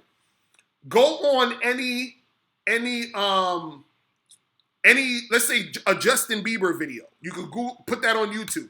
Put a fucking Beyonce video. Put a fucking like Little Pump video, whatever. Any of those videos, you're probably going to see at least 100, 200, 300 million views on that video, right? Go to their Spotify or whatever. You ain't going to see that many people listening to their shit. You understand what I'm saying? Or look at their record sales. Justin Bieber will have 300 million people watch this video, but does his record sales reflect that? No. It's a lot more people not buying his music than there are listening to it on that fucking video. You understand? So all those people rejected him. You understand what I'm saying? So that's what I'm trying to explain to you, is that it's always going to be the smaller percentage of what you're going to get. You see what I'm saying? But understand that, you see what I mean? So understand you got to go through the rejections in order to get to those. Small percent. Right. You see what I'm saying? But understand that you don't need to waste time on those rejections and wallow in it and make it feel a certain way, because understand, 1, that it's going to fucking happen, and 2, that it don't mean shit. Because when Justin Bieber is counting up his money, he not thinking about all the motherfuckers who ain't buy his shit. He just counting up the money of the people who did buy his shit. You understand what I'm saying? That's the important shit. You see what I mean? Yeah, definitely. So that's all it is, bro. Don't worry about all that fucking bullshit. You feel me? But let me get a few more of these calls, my brother. Appreciate you calling in. All right, I'ma holler, bro. I appreciate it. All right, man. Peace. Yes, sir. Peace. All right. So the calling number is 646-481-3901. All right. Hold on. You. What's going on? What's going on, man? This Texas guy in the building. What's poppin'? What's going on with you? What's up, Chief? Yo, so, I fuck with your videos and shit. I think you and Eddie, the true goats out here and shit. I definitely can contest to that. But like, I kind of disagree with you when you said that women, when you approach them and shit, like, not asking like to hook up with them immediately, you should be able to do it over text after the interaction too. If she really feeling you though, you know what I'm saying? That shit shouldn't matter. Because if she wants to fuck you, she will fuck you. So it's like it's kind of about making her feel comfortable in the situation, depending on the context of it too. Like if it's at the gym, or if it's like mad people around and shit at a grocery store. I mean, you really can't like kind of say I want to. You know what I mean? If we're not hooking up after this, then I can't deal with you from the jump. You know what I'm saying? After you get the number. So let me ask you a question. If I was a knife salesman and I met you and I said, hey, take my number and call me if you wanna buy these knives, right? And then buy what? if I sell knives, right? And I go up to you and I say, hey, look, I got these knives I want to sell you. And then I say, hey, listen, here's my card. Call me if you want knives, right? So let's say the next day or two, you say, you know what? I want some of those knives, right? So you call me, right? Now, what happened when you call me? I say, oh, by the way, forget those knives. I don't sell that shit no more. I sell shoes. You want some shoes? How you gonna feel now that you wanted the knives, or you assumed you were gonna get knives, and now I'm selling you shoes? Yeah, but that's different though. Like, no, it's the same thing. This is what I'm trying to explain to you. When you do not tell a chick, right, that you want to hook up when you first meet her, and you get her number, or you give her your number, whatever, and then you say, hey, guess what? Actually, I just want to hook up with you. Her default a lot of times is that, hey, we'll probably go on a date. We'll probably talk and get to know each other. Her default is not, you just want to fuck. You understand what I'm saying? That's not the default. Wait, but not Locario. I'm saying, like, when you interacting with a chick, depending on the context of the situation, and you understand, you approached her, so that's validation right there. You know what I mean? You complimenting her here and there, but you're not actually saying that you want to fuck right then and there, just because you're in the middle of the context. Now, again, if she really wants to fuck you, and you text her like, yeah, you know what I mean, we should, hang out and, Netflix and chill and shit. After the fact, well, you could probably, you know what? You could probably even say that too, though, in the context without saying hooking up, because that pretty much, I mean, that's what that means, right? No, this is what I'm saying. This is what I'm saying to you. What I'm saying to you is that it's not that you will never get a situation where the chick is going to want to fuck you. What I'm saying is that you're lowering your chances to fuck because now you are being incongruent. You understand what I'm saying? That's what do you remember Aziz Ansari? That situation he had, the comedian? No. So basically what happened was this comedian, Aziz Ansari, took this girl out on a dinner date. He wined and dined her, right?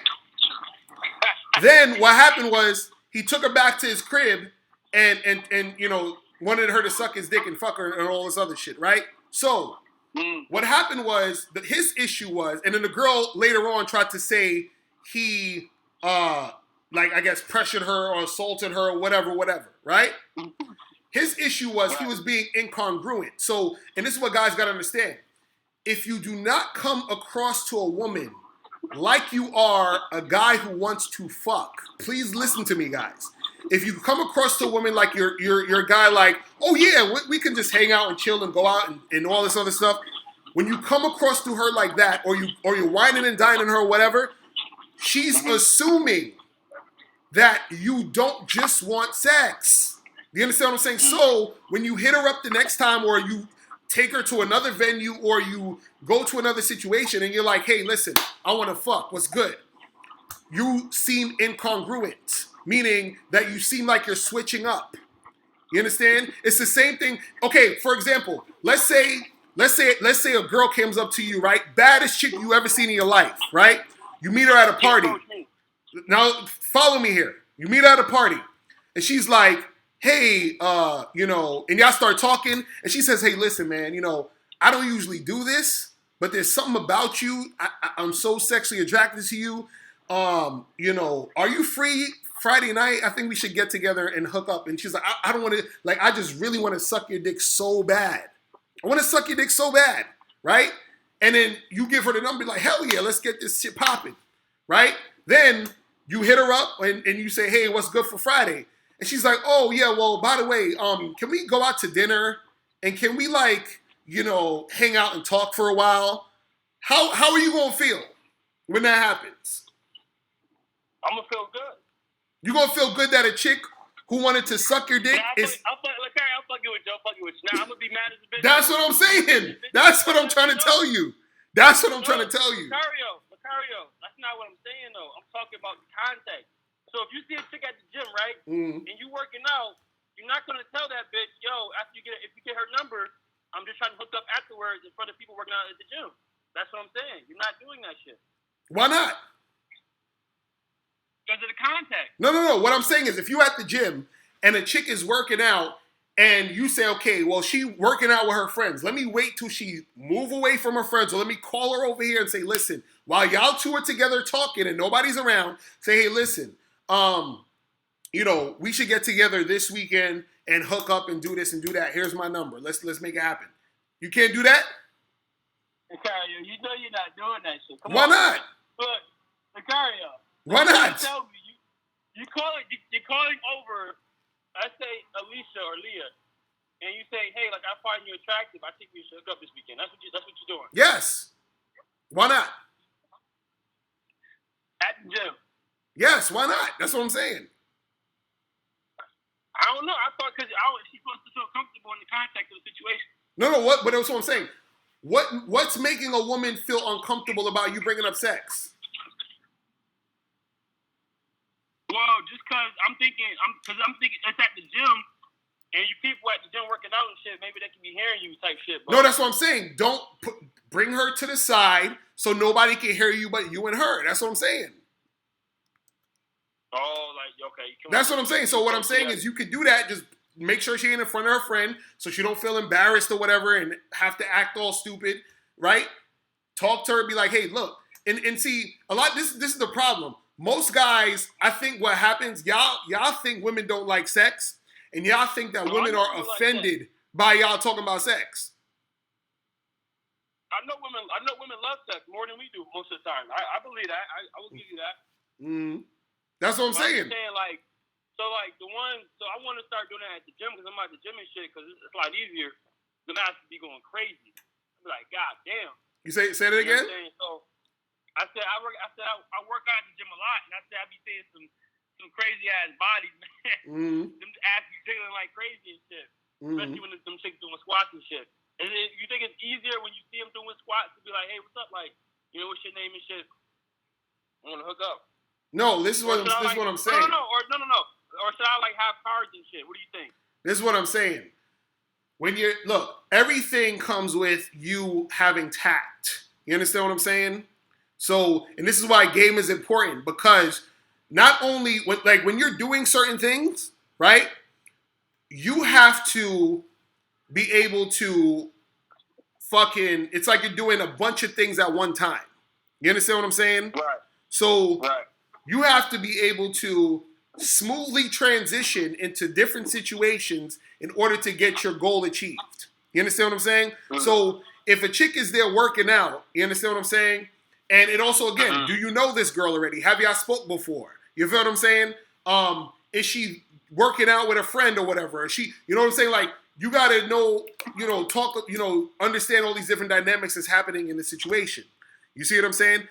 You got to get information out of her. You understand what I'm saying? So once you do all, and this is the thing when dudes talk about it in the gym or even at a school, when it's a situation where you'll most likely see the girl again, or it's a situation where, people are, doing things in a different frame of mind, you got to be able to bring her into your world in order for her to focus on what you're trying to do and what you're trying to say.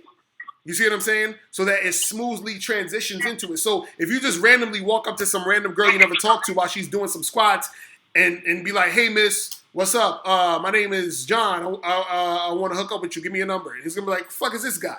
You feel what I'm saying? So, but if John was chilling eating a sandwich or whatever, and she walked by and she sat like near him, and he says, "Hey, how you doing? Look like you had a good workout." And then they start talking about the workout. And he says, "Hey, I'm John. What's your name?" Blah blah blah. So now you're getting to know her in that space, and then if you want to at that point, based off the information you got out of her, then you can either do it at that point, or you could do it the next time you see her. The next day when she comes through, you'd be like, "Hey, how often do you come to this gym?" "Oh, I'm here every night. I'll take my. So now she's there all the time. You're gonna see her again. "Hey, Susie, what's going on? How you doing? Blah, blah, blah. Listen, I was thinking me and you should, like, get together sometime and hook up. Like, I'm really attracted to you. I'm not really, I don't got that much time to do a lot of things, but, I just want to see what's up." Right? That's what I'm saying. Like, know how to smoothly transition into these situations so that you can make it happen. So what I'm saying is that a lot of times when guys want to understand the game, it's not just about, like, you can't be robotic with this shit. You understand what I'm saying? It's not just saying, like, when I say, "Yo, tell a girl you want to hook up and tell her you want to fuck her," it's not just randomly rolling up to a chick, "Hey, miss, how you doing? I just want to fuck the shit out you." Like, who the fuck are you, bro? You know what I'm saying? Like, what's going on? You see what I mean? So it's that type of shit. You see what I'm saying? But but that's what I'm saying. If you go up, if you haven't seen her before, and you said you would go up to her, and you introduce yourself, and you say, "I want to hook up with you." When you find her alone, type shit. Mm-hmm. So say if the gym is empty as fuck, and she's doing squats, nobody's around, Locario. Nobody's around. Mm-hmm. But the fuck is a bunch of ghosts in there. Nobody's around. Mm-hmm. You go up to her. What you gonna do? Yeah, that's what I'm saying. In that situation, it would make more sense to do that. You understand what I'm saying? But what I'm saying is that at the end of your conversation, if you're trying to hook up with her, she should know that before you even exchange numbers. You understand what I'm saying? This should not be something she's finding out later after you done called her and did all this other extra shit. You see what I mean? But but I know that. I'm saying, like, what if you already built up the sexual tension to make it known that you want to fuck her when you interacted with her, but even though you didn't say it right then and there? That's what I'm saying. No, this is what I'm saying. What I'm saying is that if you're building the sexual tension, that means that you are most likely letting her know by the end of the conversation you're trying to fuck. You understand what I'm saying? Oh, okay, that's part of building. Like, that's part of flirting. I gotta finish off stronger, then, right? That's what I'm saying. So you can't just be like, "Oh, hey, miss, you got nice eyes," and that's it, and then be like, "Hey, let me get your number," or "Here's my number. Let's hang out sometime." That's you ain't letting her know you trying to fuck. You understand what I'm saying? Oh shit, yo, you right, man. That's all I'm saying. I'm killing the momentum. Oh, fuck, that's all, and that's all I'm saying, bro. There has to be, before she leaves you and before she gets the number, before y'all end up speaking again. Because this is the thing: if I tell a girl, right? Let's say I'm talking to the girl, and I say, "Listen," I'm really attracted to you. I don't, let's say I'm like, I don't have enough time. I don't really have a lot of time to be dating, and going out to a lot of different places, right? But I would love to spend some time with you and hook up with you. Here's my card. If you're interested, call me at this day, this time, and we'll set something up. Right? Now, if she calls me or texts me, what is she calling me or texting me for? For that dick. She's texting me to hook up. That's what I'm saying.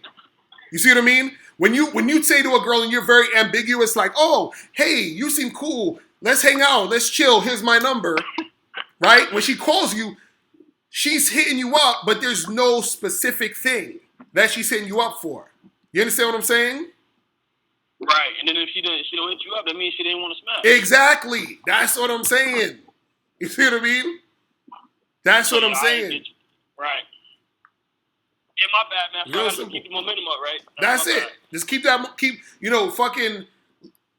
the flirting going or whatever, and then as you're closing a deal, let her know, "Hey, listen, I'm giving you this fucking card or my number because I want to do X, Y, and Z with you, which is the sex." You understand what I'm saying? Right. That makes sense. That's what it is. Like, I gotta keep the momentum up and shit. That's what I'm feeling. Like, I get to the straw, I start off strong, and then I finish off like weak with that shit, even though I want the end goal of, you know what I mean? Exactly. You gotta start strong and finish strong, and then you be good. You feel me? Right. All right, bro. Right, that's the whole thing. Appreciate the call, my brother. Let me get a few more of these on my holla. Peace. All right, brother. Peace out. All right. Let me see who else we got. Yeah, what's going on? Hello? What's poppin'? Who this? Yeah, it's Nez from London. Nez, what's going on, bro? What's good with you, man?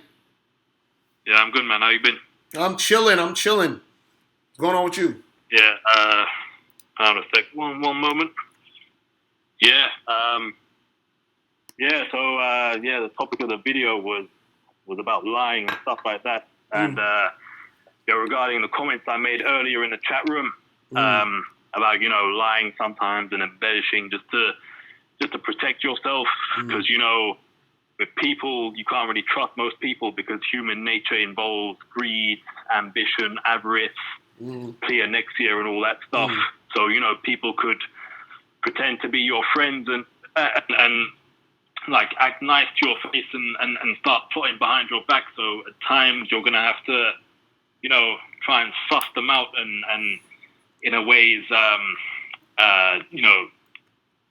if you can sense that they're about to screw you over, screw them over before they get a chance to screw you over. Because, I'll give you an example. Back in the day when I was working in a type of call center type job many years ago in London, it was for this American company. I'm not going to mention the name of it, but what it was like a cold calling center. So we used to cold call companies and try and sell them like this software. So the office was split into two. You had the sales associates and then the sales reps. And there was a manager for the sales associates and a manager for the sales reps. And I was an associate, and I was working as a team with this sales rep and a bunch of other associates. And this sales rep used to, he had it out for me from the start. He used to try to get me in trouble by complaining to the manager and trying to make out that I was a lazy so-and-so, looking at my computer and stuff. And the manager, because he was on good terms with her, she actually believed him, and she used to call me into her office and threaten to fire me and stuff. But one day, he gave me the login details to his company Facebook account that he used to use to talk to customers, potential customers, to give him like demonstrations of this software. And I saw on a Facebook Messenger chat that he was talking with his office friend about this other guy, this new black guy who just started a few weeks ago. Calling him a lazy N-word this and a lazy N-word that. So, I just screenshotted the conversation and showed his manager, and he got fired like a day later on the spot. So, should have seen his face, the look on his face when he came to the desk to collect his things, and the way he was with me. So, if somebody messes with me like that, why shouldn't I, mess with them back? But that's not. You don't really mess with him though. You just saw some fucked up shit he was doing and been like, yo, this nigga's doing some fucked up shit. You feel what I'm saying? Like that's not really messing with him. You feel what I'm saying? Like, you didn't do anything wrong. You saw that he was saying some fucked up shit, and it was, you understand what I'm saying? Yeah. That's a different story. I'm talking about where a person purposely tries to fuck with somebody else. You understand what I'm saying? Where a person, like let's say if you lied and said he did that, that's one thing. You understand? That would be messing with him. You see what I mean? Or if you try to manipulate his documents, you see what I'm saying? That would be messing with him. I'm hearing feedback on your joint. Why is it? I'm hearing feedback on your shit. Hold on. So yeah, I was on speaker. That's why. Right. So what I'm saying is that, see, people. This is what people think. People think that they need to fight fire with fire. You understand? A lot of times, and sometimes you may need to in a certain situation. Meaning, like, if somebody's attacking you, you may need to defend yourself to, you know what I'm saying, for them to stop attacking you, right? In certain situations. But there are certain times where, you could put out the fire with water. You feel what I mean? And so that's the thing is, sometimes what happens is this, is that when you're dealing with someone who's dysfunctional, you understand what I'm saying? The fact that you're even engaging with them, right, makes you also dysfunctional, because you're choosing to engage with this person who's sick. You understand? This is why a lot of times where, I got people on YouTube all the time making videos about me, dissing me, saying a bunch of bullshit, I don't fucking go back at them because I already know they're sick. You understand what I'm saying? I already know they're dysfunctional. I can tell based off of the shit they're saying in their videos. What, you talking about alpha male strategies, the bald guy? Right? I'm not saying nobody's names. You understand what I'm saying? I'm saying there are people who talk about me.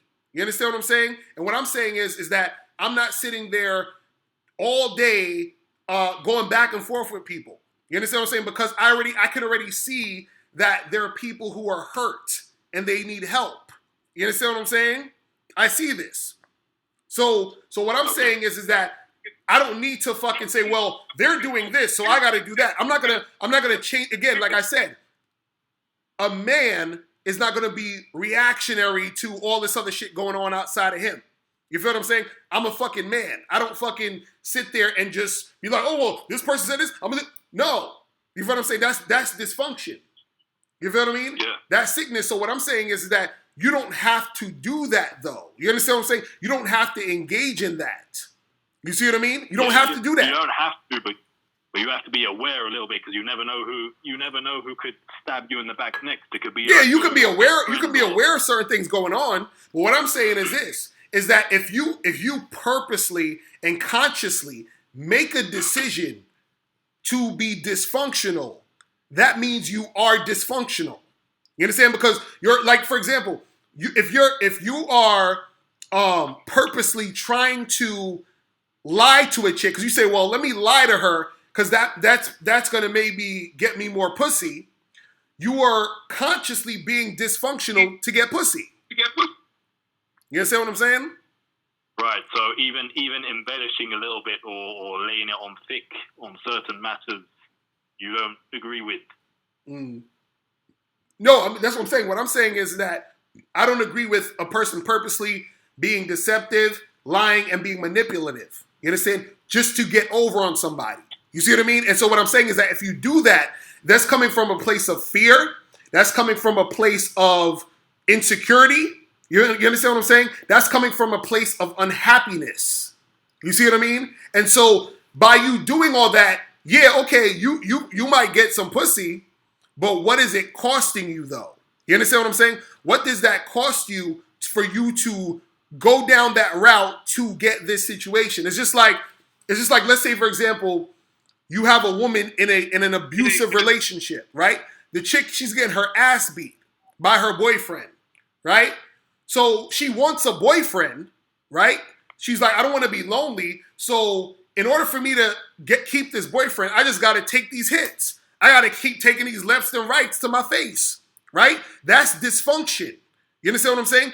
She is participating in dysfunction so when she's doing something fucked up, she's in a fucked up situation and staying in a fucked up situation just because she wants a certain outcome, just because she doesn't want to be lonely, just because she wants a man. So a lot of guys, they're like, well, you know what? I'll do anything to get some pussy. You understand what I'm saying? I'll fucking lie, steal, cheat, do whatever the fuck I need to do to get this pussy. That's dysfunctional and that is sick. That's what I'm talking about. And so you have a lot of people online, which I see, which I'm like, damn, my mind is blown that there's this many dysfunctional motherfuckers out there. You understand what I'm saying? Where they adhere to this type of advice because they are also hurt. Because they're also trying to get what they want to get by any means necessary. They're like, shit, I don't give a fuck what I need to do. You understand what I'm saying? And that's the thing where you have people that are willing to do any and everything to get a certain thing, and they're trying to get that certain thing to fill a void within themselves. You understand what I'm saying? No, I agree, but I think a lot of people are like that though, because like a man, maybe weighing up the cons between lying and losing karma or whatever. I don't really believe in karma, but a lot of people do. Lying and losing a bit of karma and having some negative karma as opposed to being alone and being isolated and lonely and stuff. So he may think that lying is a necessary evil. Well, yeah, but this is what I'm saying. A lot of motherfuckers, the reason why they're unhappy is because they're dysfunctional. You understand? There's so many people out here who are unhappy, which is why they gravitate to that shit. Because understand, that type of thinking makes the person feel powerful because they actually feel powerless. You understand? So let's say, for example, if I say, damn, let's say my experience is I get a bunch of women who aren't attracted to me. I keep getting rejected. Whenever I get a girl that I like, she's not responsive to me. And I'm so frustrated at these fucking bitches who just keep fucking, like these fucking cunts. Like, fuck these hoes, right? Now, I go on the internet because I'm like, I still want pussy. I still want some love. I still want some shit to pop off, right?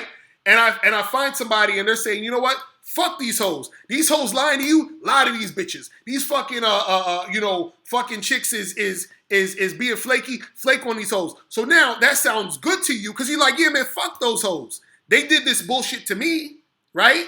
They did that goofy shit to me. So fuck them. I'm just gonna go out for mines. I'm gonna just get what the fuck I need to get. You understand? And so that's where the dysfunction comes in, because now what happens is, because you are hurt, that actually sounds attractive to you. You understand what I'm saying? Like imagine if I came on YouTube and I was like, yo, people should start going and robbing banks, and punching people in the face every day, and you guys should go out there and just slap people around, whatever. And if I was saying this and people were taking me seriously, right? And people are actually going out there and adhering to that advice. A person who's sane, on the outside looking in, they're gonna be like, yo, this motherfucker's crazy.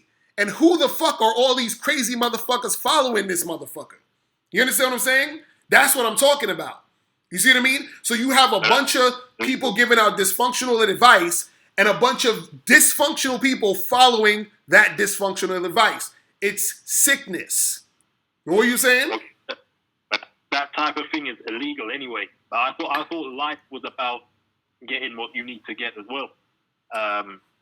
Within reason, as long as you stay within the law, of course. Because I remember one time you made a video last year talking about, I can't remember what the theme of the video was about, but in it you mentioned, I think somebody sent you an email talking about a chick whose car broke down or something, and she wanted help, and the guy was asking you what he should do, and you said, don't help her out or nothing, even if both her parents were to die or something in a car crash, and she called you up, just say, my condolences and whatever, I need to get back to work, etc. So isn't that kind of contradicting what you're saying a bit? No, because I remember that video. In that video, I think the guy was saying that the girl was basically playing him. You understand what I'm saying? Meaning she would only call him if she wanted to use him. So in the event of that's happening, so if I'm dealing with a girl and I can tell the only time she hits me up or she calls me when she tries to even give me any attention is when she wants to use me for, manual labor, or she wants me to give her money and all this other shit, I'm not fucking with her. So I'm like, let her do what she needs to do. You feel what I'm saying? So it's not me, it's not the person being, I'm not talking about where you're just bending over backwards for people. I'm talking about when you're purposely trying to lie and manipulate. See, that has nothing to do with lying and being manipulative and being deceptive. If she's saying, hey, I need help with my car, you ain't a fucking mechanic. Why are you calling me? You feel what I'm saying? I'm trying to holler at you because I wanted to have sex with you. I wanted to fuck you. I wanted to have some sort of romantic type of relationship with you. What that got to do with you fixing your car? You understand what I'm saying? That's two totally different things. So it's not about you just bend over backwards for people. What I'm talking about is when a person is purposely being manipulative. So in that situation, if that woman right there is being manipulative because she's calling on this guy who she knows likes her, right? And saying, hey, come fix my car, come help me, because she knows that she can probably get this guy to help her because he likes her. But she knows that she doesn't have any interest in this guy, so she's taking advantage of that dude. You understand what I'm saying? Oh, yeah. That's a whole different thing. You see what I mean? Yeah. So it's about, you don't want people to take advantage of you, but what I'm saying is at the same time, you don't want to purposely, because this is what I'm saying. It's you purposely, consciously making a decision to be manipulative and deceptive. And you're doing that really based off of you, having some sort of issues and you know, that hurt and that fear within your heart, which is why you're acting that way. That's all that is. You feel what I'm saying? Yeah, being duplicitous or whatever. So, you know. Yeah, you just, you know what I'm saying? You're just out there doing fuck shit, you know what I'm saying? Because you got issues. That's what that is. You see what I'm saying? Because understand, when a person's hurt, they don't give a fuck. They like, I don't care what happens to this motherfucker. I don't care. Yeah, I lied to them. So what? I said this. So what? Right? And then the thing is that translates into other shit. Because let's say, for example, you talking to a girl and this girl got an STD, but she don't tell you because she's like, you know what? Fuck Nez. I don't give a fuck about Nez. Nez is a man. Fuck men. Men are assholes. All these men lied to me, so I'm gonna just lie to Nez. You wouldn't like that shit. You feel what I'm saying? That's what I'm talking about. You see what I mean? Yeah, but it depends though. Depends.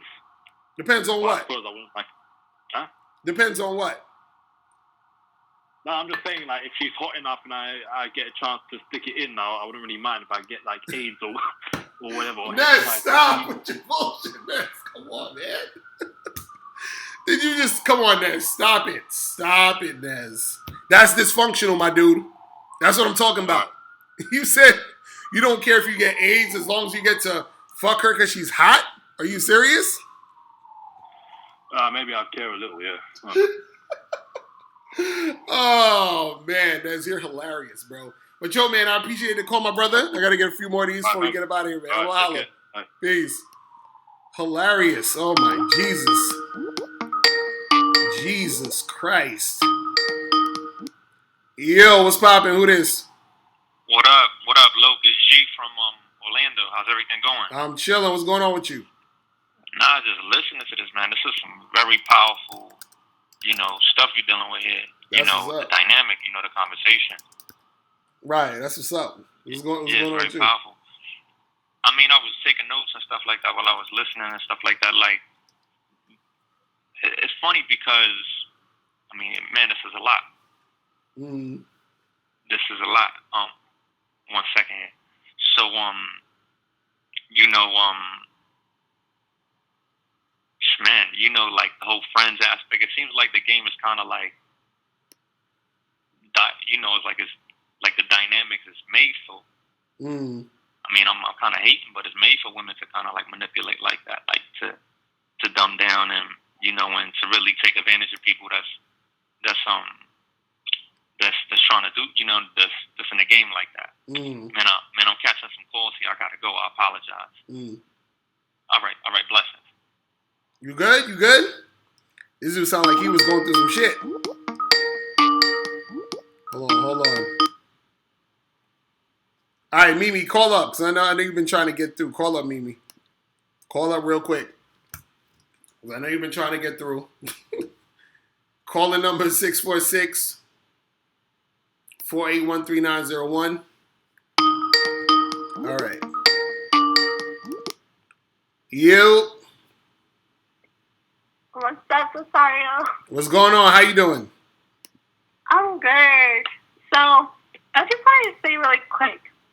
This is a message to Naz, Costas, all these guys that keep saying, like, it's about looks. Like, you can't get a girl if you don't look good, blah, blah, blah. Like, I just wanted to say, recently I've been dating this guy.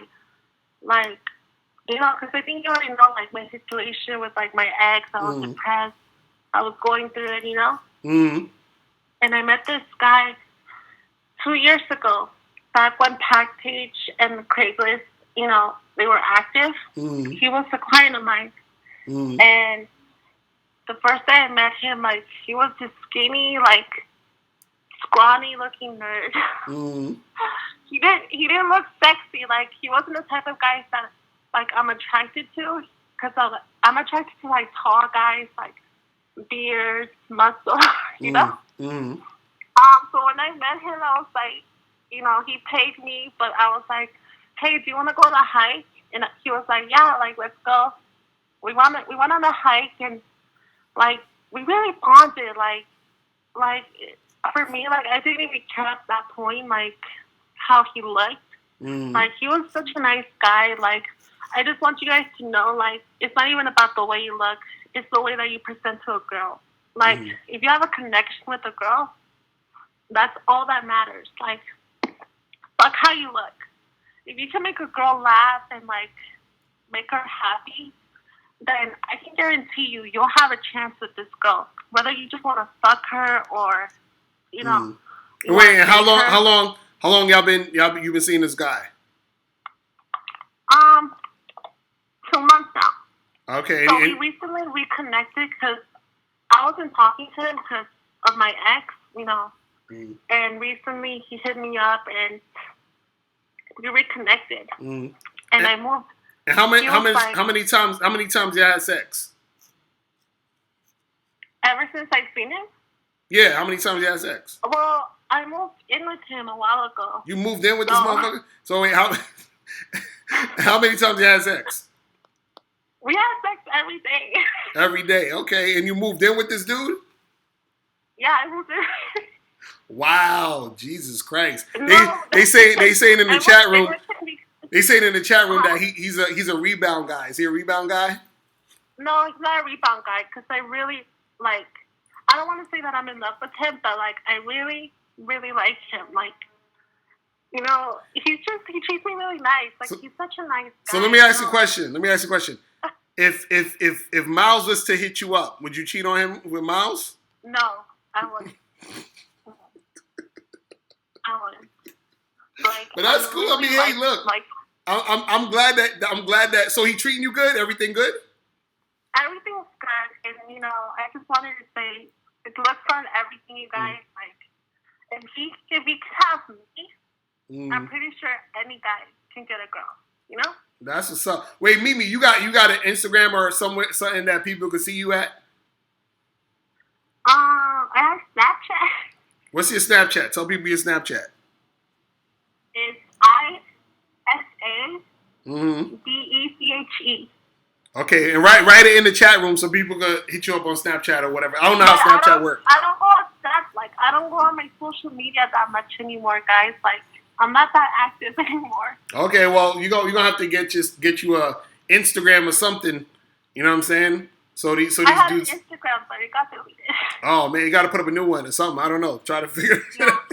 But yeah, I mean, hey, it's good that you you know, found some guy that y'all have a good situation so far. Just keep that shit up. You know what I'm saying? Hope everything works out well for y'all. You know what I'm saying? Thank you. Oh yeah, thank you, Locario. Like, you really helped me out a lot too when I was going through it, and you know, we appreciate you. Like, even though we don't say it that much, we really do appreciate you, and thank you for everything. That's what's up. Appreciate you. All right, I'm a holla. Peace. Thank you.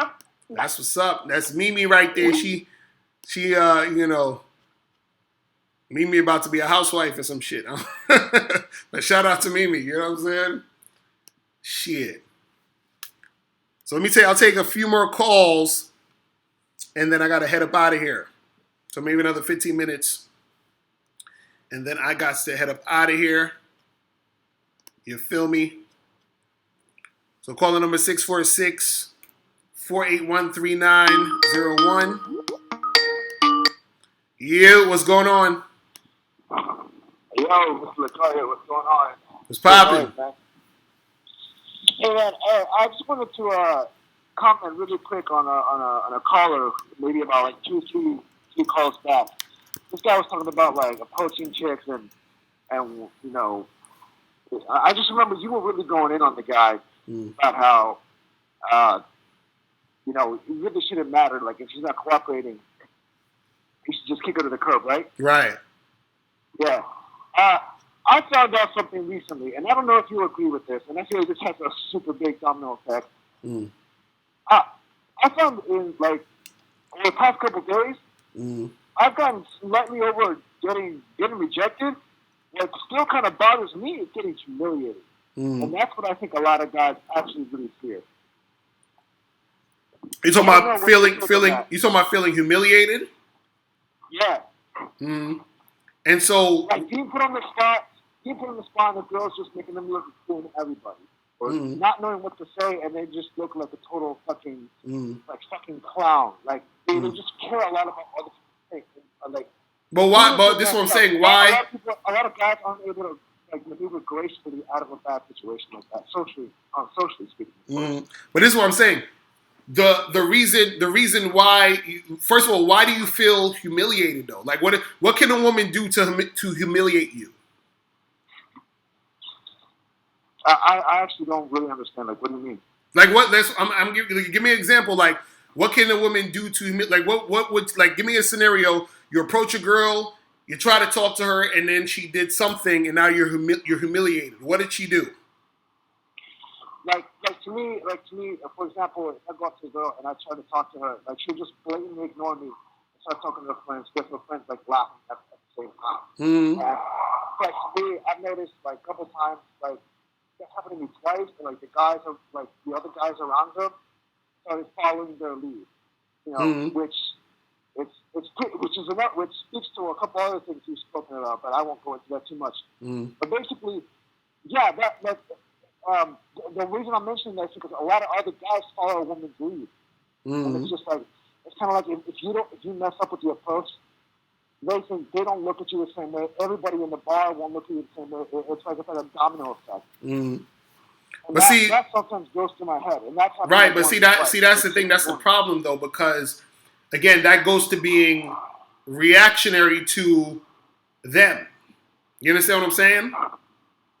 So what I'm saying, like for example, you know, there's times where, okay, for example, I had a friend, and this is why I learned this. I learned this from this dude, and I love this shit. So he would approach a woman or approach groups of women or whatever, and one of my friends, this is what he would do.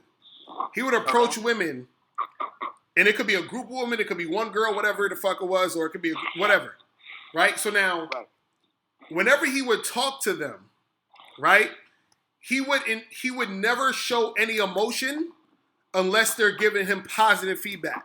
You understand what I'm saying? So for example, let's say for example he goes up to a chick and he's like, "Hey miss, how you doing?" or whatever. And let's say she's with two of her friends, and they're like, "Oh," they're laughing at him like, "Go away, I don't want to talk to you," right? He'll just stare at them, just real serious, like how I'm just staring at the camera. Just like that, like it's nothing. They're laughing at this dude, and he's just looking at them like they're stupid. Just nothing, right? So because he's not reacting to them, right, that makes them feel stupid. You understand? It's just like, for example, you ever see when two dudes is probably about to fight, and one guy jumps at the guy like he's about to punch him, but he doesn't, and then the other guy flinches, so the other guy looks stupid for flinching because the guy didn't punch him. So now, right, so imagine the guy does this, so he tries to go like this to make the guy flinch, and the guy just stands there and looks at him. He doesn't even move. Who looks stupid in this situation? Well, the guy who actually fucking watched the coach report. Right, so what I'm saying is that a lot of times, because first of all, you don't even need to worry about, you know, what other people are thinking. But what I'm saying is that if you're reacting to what those other people are doing, you feel what I'm saying? Yeah. That's the issue. You have to be unmovable. You understand what I'm saying?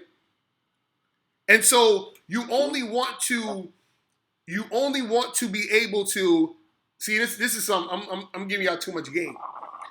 You want to only, because this is on some subconscious shit. You only give people something once they're giving you what you want from them. You understand what I'm saying? So, for example, what the guy was doing when he would just stare straight at the girls, he wasn't giving her anything, meaning he wasn't giving her any emotion or anything for her to draw on, because she wasn't giving him what he wanted. So she's not getting no smile, she's not getting no reaction, she's not getting nothing from this motherfucker until she. So what I'm saying is that if he approaches a girl, he's like, "Hey, miss, how you doing?" And she's like, "Oh, I'm fine. How are you?" Now, because she's cooperating with him, then she can get more of the emotion out of him.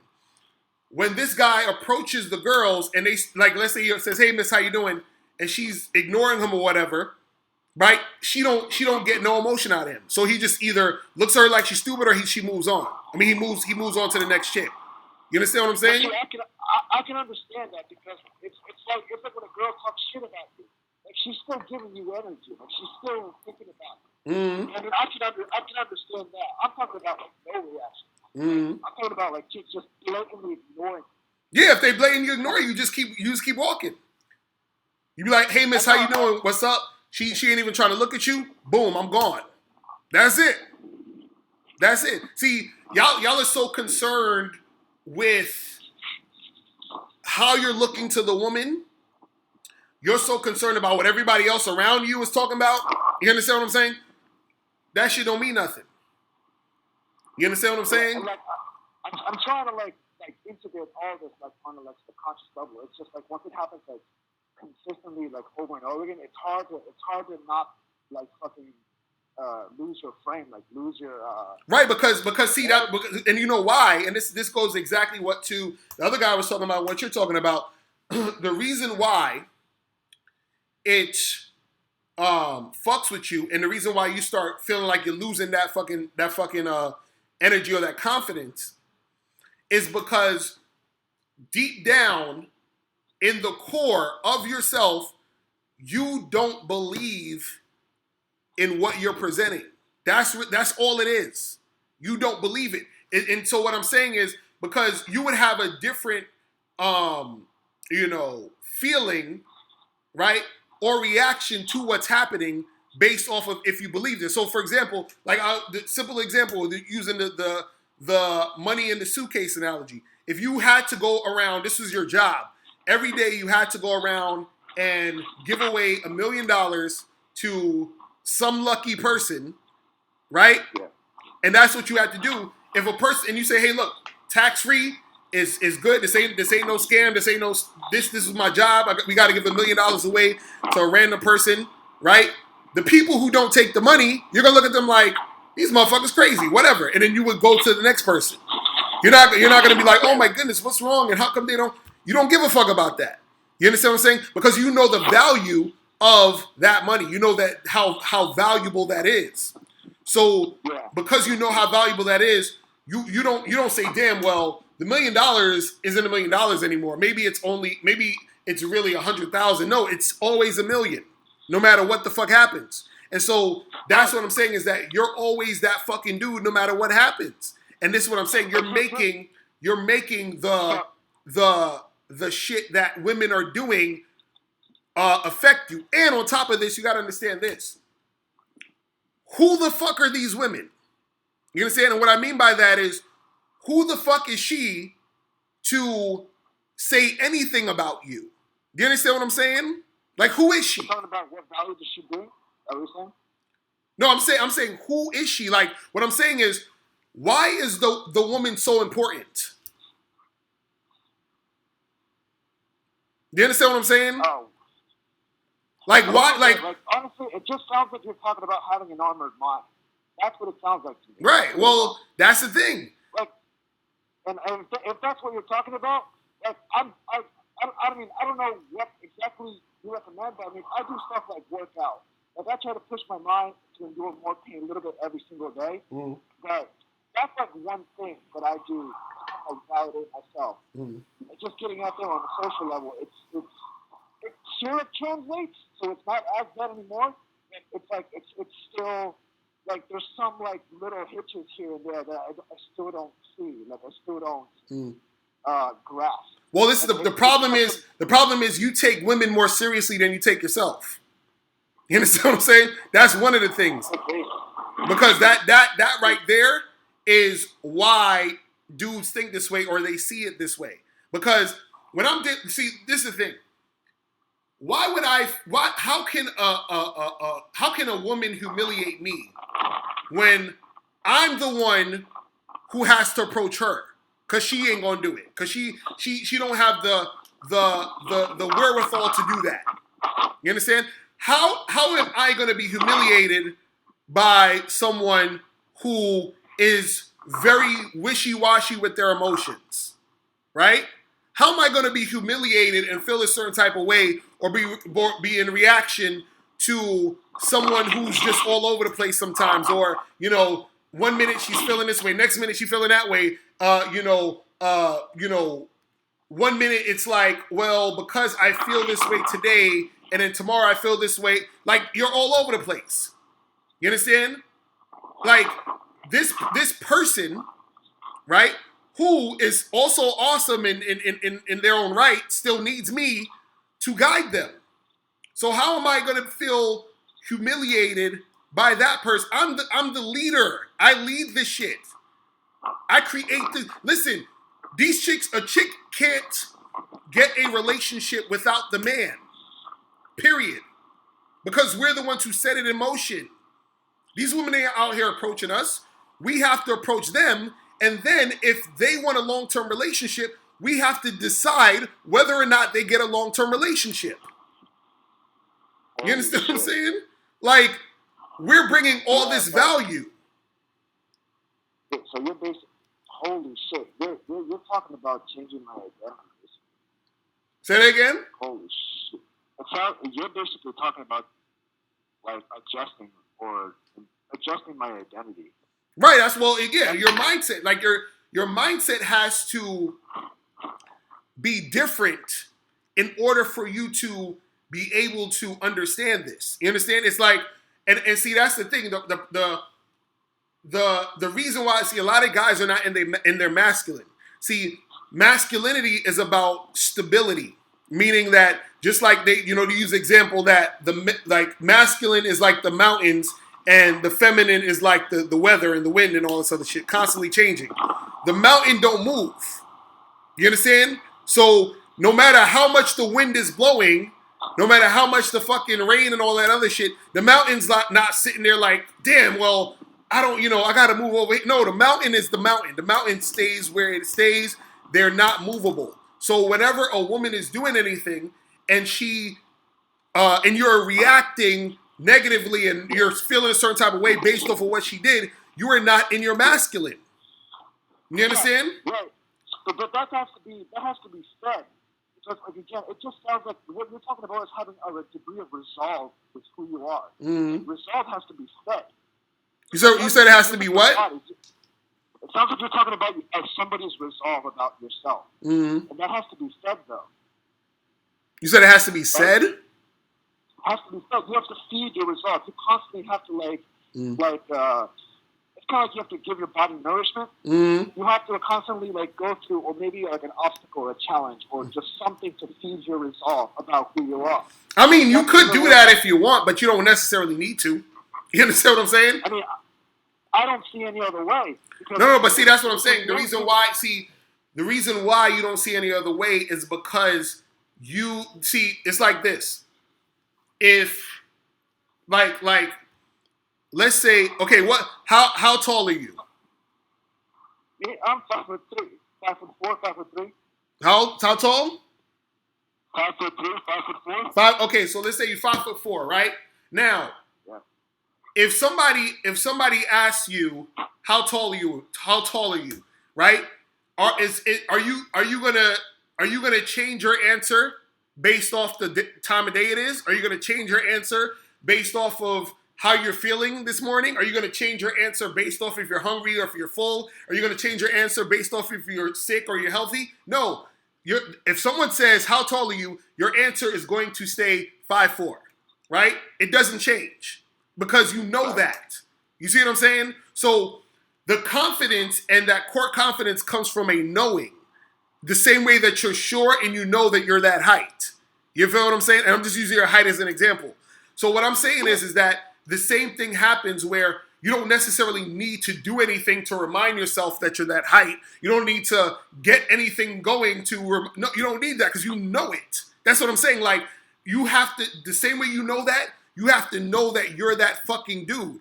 So everything that happens in regard to you knowing that dude, right, bounces off of that. So if I'm approaching a girl and she's not giving me what I want, I'm like, well, I'm not fucking with you. I'm not even giving you a second thought because you should already see, you should be smart enough and aware enough as a woman to see the value. And if you don't, then cool, I'm moving on to the next chick.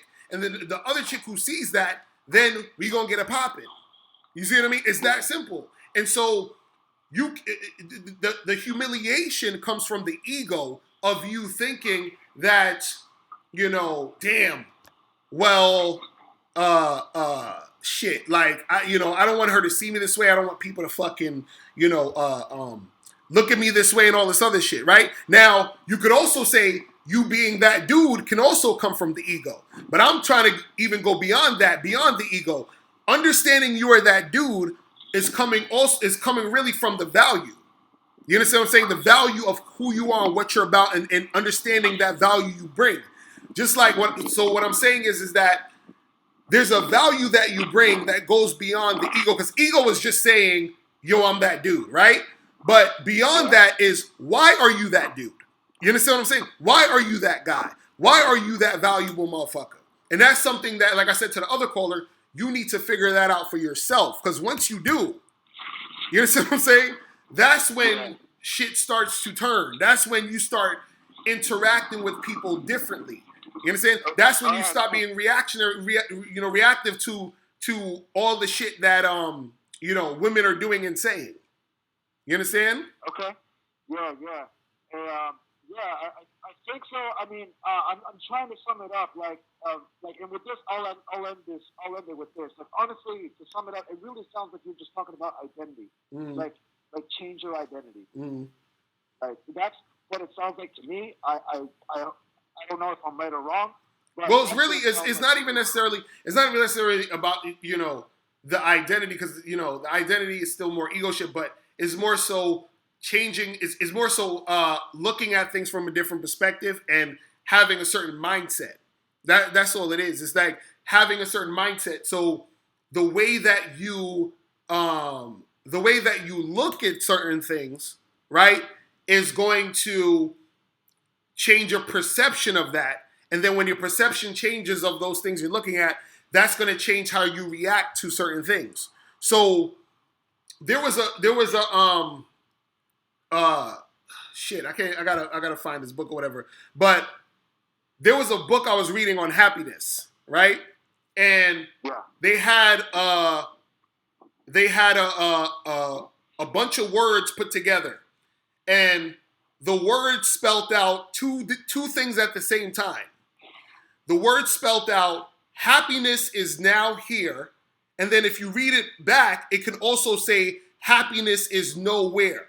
Do you understand what I'm saying? It's all the same words jumbled up together, but when you read it straight through, it says happiness is now here, or it also says happiness is nowhere. The same letters in the same form. So it's the same shit. It's based off how you look at it. You feel what I'm saying? It's how you're looking at that. So what I'm saying is, you could be in talking to a girl, and she could say, man, you funny looking, and laugh at you, right? The one guy can say, you know what, this chick is goofy. Let me move on to the next girl. Or another guy could be like, oh my God, she just humiliated me. I'm so embarrassed. The same shit happened, two different responses. You feel what I'm saying? And so that's what I'm saying with the situation. It's you could sort of like, look at it as identity too. But what I'm saying is that it's just understanding it from a certain perspective, and then viewing yourself through the perspective of you understanding your value, you understanding that you are that motherfucking guy. You feel what I'm saying? So that whenever a chick is dealing with you, it comes from the premise of you saying, look, I know my value, what I want, and that's all I'm looking for. You understand what I'm saying?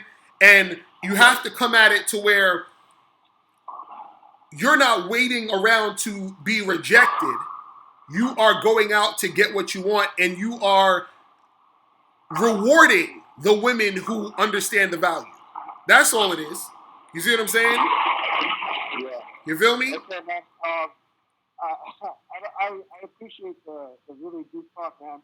I know the callers, so I'll let you go, but I'm gonna definitely think about this a little bit more. But regardless, man, I appreciate you taking the time. That's what's up, bro. Appreciate the call, man.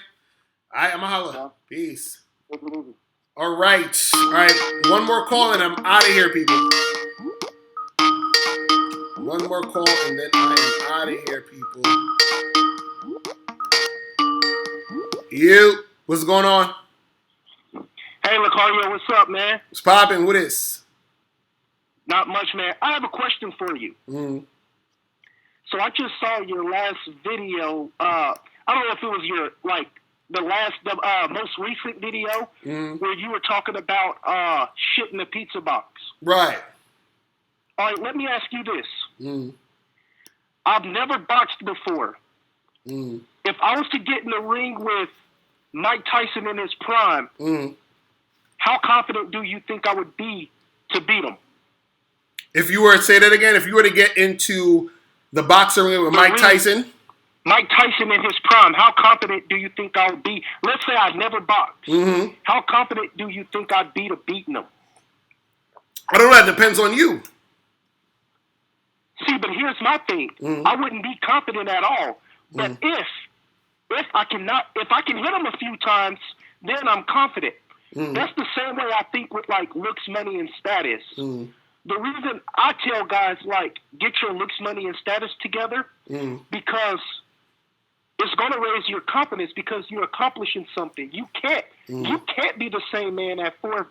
You can't. If you get down to 180 pounds, you can't be the same man you were at 400 pounds. It's not possible. How is that not possible? How is it not possible? Hello? How is it not possible? Because for you to have to get to 180 from 400 pounds, you had to you had to change your lifestyle. For two, you're successful. You succeeded at something, so that's automatically going to make you cocky. Man, I don't care how humble a person. If you notice, most humble people are losers. I'm not trying to be a dick, but he said most humble people are losers. If most humble people are losers. So let me ask you a question. So let me ask you a question. What impact does, let's say you got a guy who's 400 pounds and he's insecure, right? And he loses the weight, right? And his insecurity comes from him, let's say, for example, he's like insecure about his weight and he's not having luck with the ladies and shit, right? Now he goes down to 180, right? And he's fit and all this other stuff. Now let's say he approaches a woman and he tries to talk to her and she shoots him down. Oh, no. That's where choosing signals come in. Once you 180, I tell the guys, like, once you get in shape and get your status, you attack those choosing. Okay, so now, let's go with that. He gets a choosing signal. He approaches the girl, and they exchange numbers. He tries to go out with her, and she doesn't fuck him. Then now what? She rejects the sex going on. What now? What? I mean, do you really have to have sex on every date? No. I'm not saying every day, but what I'm saying is, let's say he gets 4 girls a month. This month, only 4 girls was choosing on him, right? And out of those 4 girls, he went, he only got like a tongue kiss from 1 and the rest ain't fuck him. Then what is, do you think that is not going to have an effect on him because he thought once I lose this weight, everything's going to be easy now? No, I think his mindset will be different. Here's why. Once this dude loses the weight and he got all his shit together, he's going to be like, man, she lost. Look at all this I got. Like, who don't want this?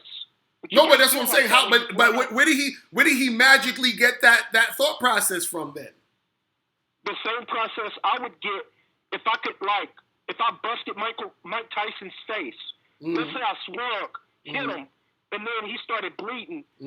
My whole mindset would change. Like, oh, I'm about to kill Mike Tyson. Right, but this is what I'm saying to you. If that same guy who was 400 pounds was scared to approach women, when he loses the weight, where does he magically get this confidence to approach women? When he still hasn't had any success approaching women? Well, what's the point of making a sales pitch when you have nothing to sell? That's what I'm trying to say, Mr. Locario. At 400 pounds, he had nothing to sell.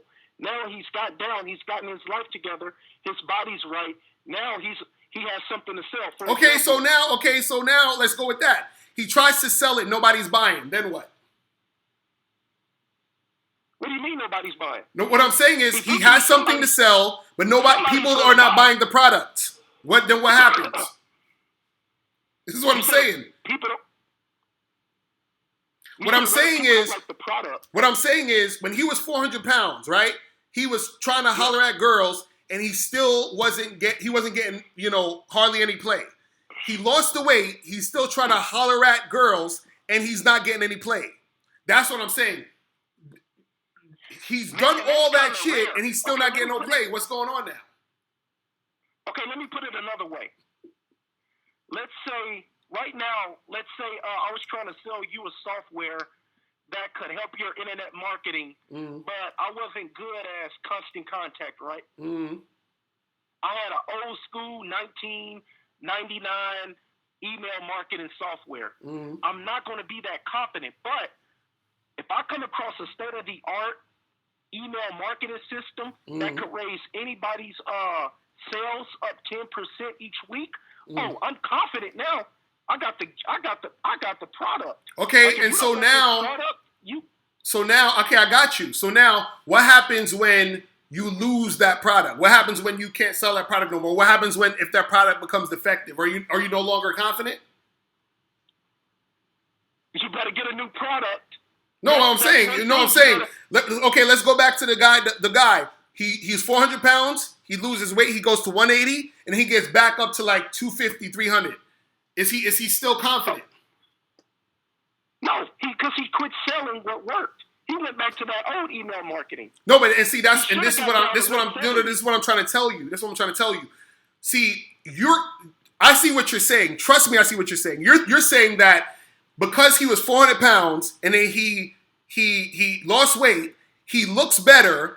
So then, therefore, he has a better product. He has a better thing he's selling. So then he's going to get more people to buy into his shit, right? That's what you're saying?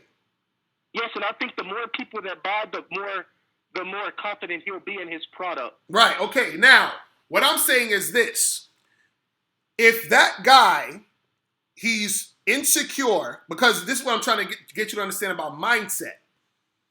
If he's insecure when he's 400 pounds, he's still going to be insecure as soon as let's say he's been working out for a year and he lost all that weight and he hasn't talked to no women that whole year. And he still hasn't been talking to women since when he was 400 pounds. Because he doesn't have the skill to talk to women, what's going to happen is that even though he looks better, because he doesn't have the skill, he's most likely still not going to get the women. The same way, and I'm going to use the example of the business and the marketing. If a person has a product, right? Let's say I have no product, right? And now I have a product. I make a book, right? Now, because I've never sold anything before, and because I don't know how to sell, and because I'm insecure about selling, and because I don't know anything about marketing, just because I have a product does not guarantee that I'm going to sell. You understand what I'm saying? So what is going to make that guy sell once he, loses the weight and all that other shit is that he would still, one, need to have his mindset to the type of guy who is not scared. Because we already had 2 callers who called in who said they feel funny when they get rejected. They feel embarrassed when women reject them, right? So let's say this guy's 180 pounds. He's looking better, and he's still getting rejected like crazy. What do you think is going to happen to his confidence now that he's getting rejected by all these people, especially once he lost all this weight, which he thought was going to make him get all of this shit popping? Oh, you can't beat rejection. Somebody's going to reject you sooner or later. Right. So I'm not saying he'll be rejection proof. What I'm saying is that, okay, let's say he gets to 180 and he's still a bit insecure, but he's sleeping with about 5 different women a year. That's good. Year 1. He got laid 5 times. Let's say he gets down to 175, but now. And this is what I'm saying. What's happening? So this is what you're equating it to. You're thinking he's getting laid just off the fact that he lost weight. No. Also he's getting the opportunity So if I, no matter how bad I suck at boxing, if I fight the Mike Tyson right now, I'll get some experience just by being in the ring. When the guy gets down to 180, at least he'll have more opportunities because women are going to be wanting him. If he's sexy, he got his shit together, he can at least get these girls on coffee dates. And slowly but surely. But that's what I'm saying. How is he getting them on coffee dates? If he don't know how to talk to women and he's never been talking to women, how's he getting them on these coffee dates? Oh, I mean, it's easy. Okay, it's easy to talk to a woman when she come up to me, even if I'm shy. I'm not shy. But if I'm shy and a woman come up to me like... Wait, let's stop there. How many women on average is coming up to dudes? That's what I'm saying. Year one, he might be a little slow. He may only get about 5 women that year. No, but this is what I'm saying. How is he... What I'm saying is, how is he getting these women to come up to him? This is your words. You said the women are coming up to him. It's the exterior. He looks good. He has let's say he has the G-Wagon, and he has nice clothes. Okay, so there's a lot of guys who have a nice car and nice clothes. Are women coming up to them on a consistent basis daily? You think 5 times a year is consistent? No. What I'm saying is this. What I'm saying is, how many women, okay, let's say he fucked 5 girls a year, this year. How many women had to have come up to him in order for him to fuck 5 girls a year? Or for choosing singles? Let's say he only got 2 that year, but he has 5 times more experience because he went from 0 women to 5 women. So this is what I'm saying. This is what I'm saying. There's a part in the middle that we're missing here. This is what I'm trying to say. How does he go from not having the girl to fucking the girl? What is he doing in between that? That's what I'm asking you. How is he acquiring these women? Oh, I think that's what I said. Once he gets down to 180, he's a new man. And I think he'll send off a different energy. Like, I'm that dude. Like I said, most losers are humble. Humble is really for losers. But once he do succeed, I think he'll have that sort of, I'm that man. I know where I've been, and look where I'm at now. And I think that aura will just kind of, just like if I got the new software, I'm thinking, hey, I can raise anybody's sales up 10% each week. You're still not answering the question, though. You're still not answering the question. If me and this guy who he lost 180 pounds, me and him go into a club or a bar, right? What I'm saying is, how is he getting these women? What is he doing to get these women? I would tell him to stay away from the bar, but if he had to go to the bar and club, I've been to clubs, man, where rich guys sit at VIP and girls just go to the table. I'm not trying to say this for the sake of argument, but because I don't really go to the club that much, but I promise you, Locario, I wouldn't lie to you. I've seen guys sit in the VIP and girls go to the VIP. No, I see that too. I see that too. And you know what happens? They go to the VIP, they drink all the fucking drinks, and then they fuck some other guy who wasn't in the VIP. See, but this is what I would tell my guy once he has his shit together. I don't know. I think he'll just be different. Like, look, man, I'm in VIP. See, the thing with the guys you see in VIP, how do you know they didn't start out like that? If that makes any sense. How do you know they didn't start out like, I don't care how, if I'm a trust fund baby, I can't be confident from that. But if I earn my money and I have to become a different person and adopt different habits to become that person, my confidence is going to be up because I know what I work. And this is what I'm saying. What does that have to do with him getting a woman to be sexually attracted to him to want to fuck him that night? That's what I'm saying. You're still not answering the question. How is he going from not having the girl to having the girl? That's what I'm saying. Like, what is he doing? Either he's just spitting game, or women are having sex with him expecting to get something. So he can have sex with girls because they're expecting to get something out of him and just never give it to him. So you saying that a guy, because this is what, see, basically what you're saying is this. You're saying in so many words that a guy who never flown a plane is going to do a bunch of other shit that have nothing to do with flying a plane and then be able to fly a plane. This is what you're essentially saying.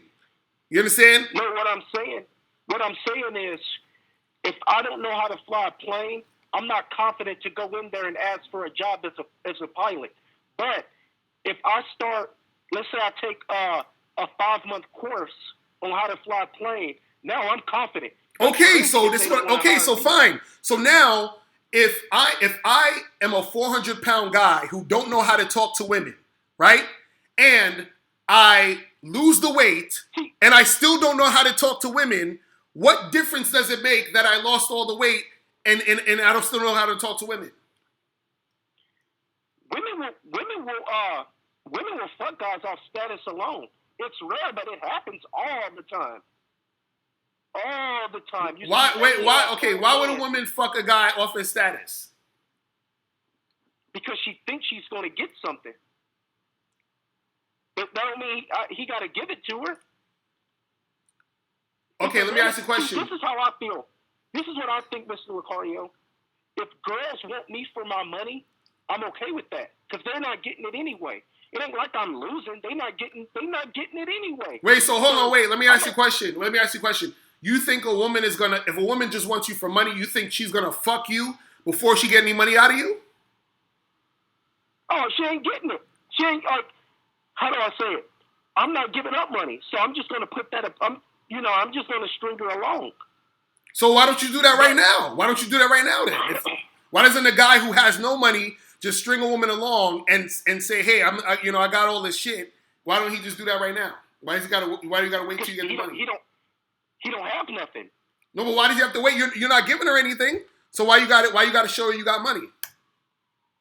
Because she thinks she's going to get that money. Right. And so what I'm saying is that if she thinks she's going to get the money, why would she fuck you if she didn't get the money? She fucked me for the money. No, but that's what I'm saying. You're not understanding what I'm saying. If she don't like you, if she's not sexually attracted to you, but she wants your money, just like, okay, when a prostitute fucks a guy, right? She said she gets the money first. You understand what I'm saying? She's not fucking you first and then getting the money. She gets the money first and then they fuck. That's what happens. Ain't no chick who, and understand, if a chick is only fucking with you because you have money, best believe she is a chick who knows how to get money out of dudes. So she's not going to be stupid and be like, oh, well, I want this guy's money. I'm going to fuck him now. And no, she's well-versed in getting dudes who are tricks to give her the money. That's what I'm saying. So what I'm saying is that you thinking you gonna game some hoe when the hoe that's her game. Her game is hoeing. You understand what I'm saying? So how you gonna try to game a hoe out money out of some pussy when you ain't even giving no fucking money?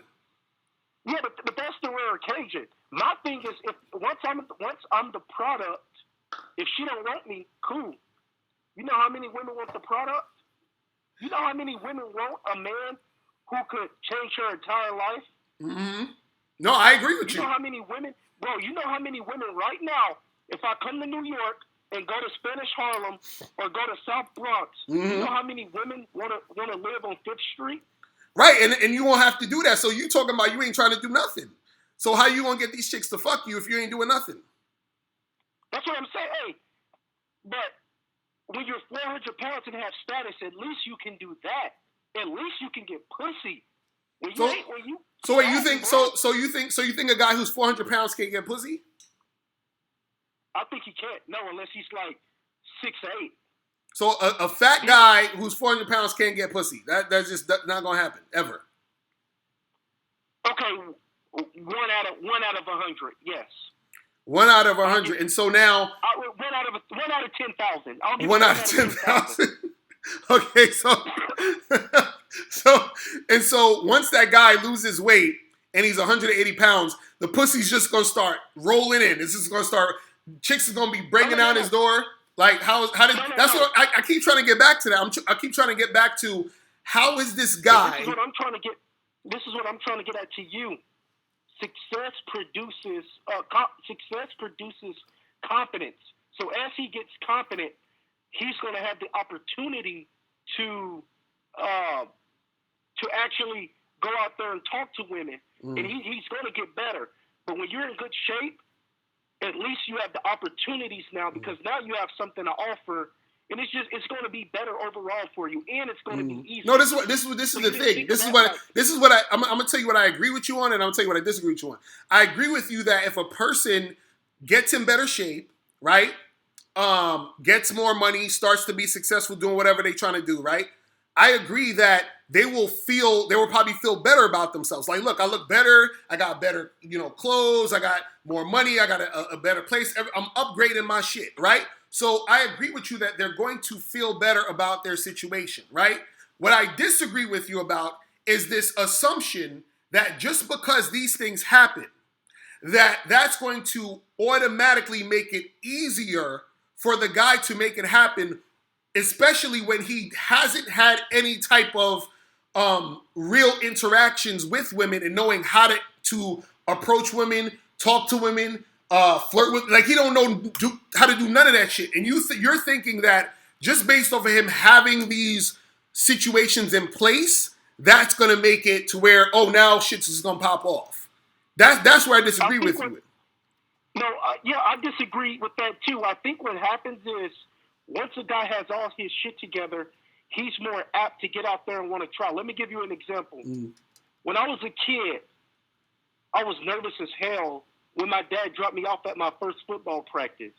I was in 4th grade, right? Now, let's say in 4th grade, I was 5'9", 150 pounds. I wouldn't have been scared.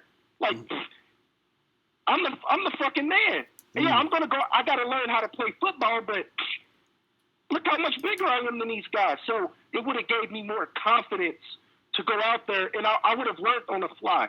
But I'm getting more confident since I'm the biggest kid on the team. I'm getting the ball more, and I'm able to get more opportunities. If I go out there and I'm a little bitty midget, and I really, I'm frail, I probably won't even get opportunities to even improve. They probably won't even put me on the field. So that's what I'm saying is, like, when a guy becomes successful and he gets his shit together, he's more apt to like work on those things. For example, growing up, I loved the NBA, but I never made steps to get there. But if I was 6'5" in the 9th grade, I would have started working to go to the NBA. Why? Because now I have these exterior gifts that kind of gives me belief. And it goes back to Mike Tyson. I'll be scared. I'll be honest with you. I'll be scared as hell to fight Mike Tyson in his prime. But if I get in there and I knock him down, I'm going to try to kill him after that. And this is with no boxing skills. Off the fact that I was able to knock him down once, I now have the confidence to just try to, put him away. And so what I'm saying, again, see, this is what you got to understand. You keep thinking that you need for these things to happen first, and then that will make you confident. Like, you're from the school of thought of, well, I can't be confident unless I did A, B, C, and D, or unless these things happen. What I'm saying is, because when you first asked, your first question was, if you never was boxed before and you got into the ring, would you be confident that you can fight Mike Tyson or beat Mike Tyson, right? And what I said to you is, I said it depends on the person, because you being confident doesn't really have anything to do, right, with what you've done before. Confidence is just belief that you can do the thing you want to do. Now, wait.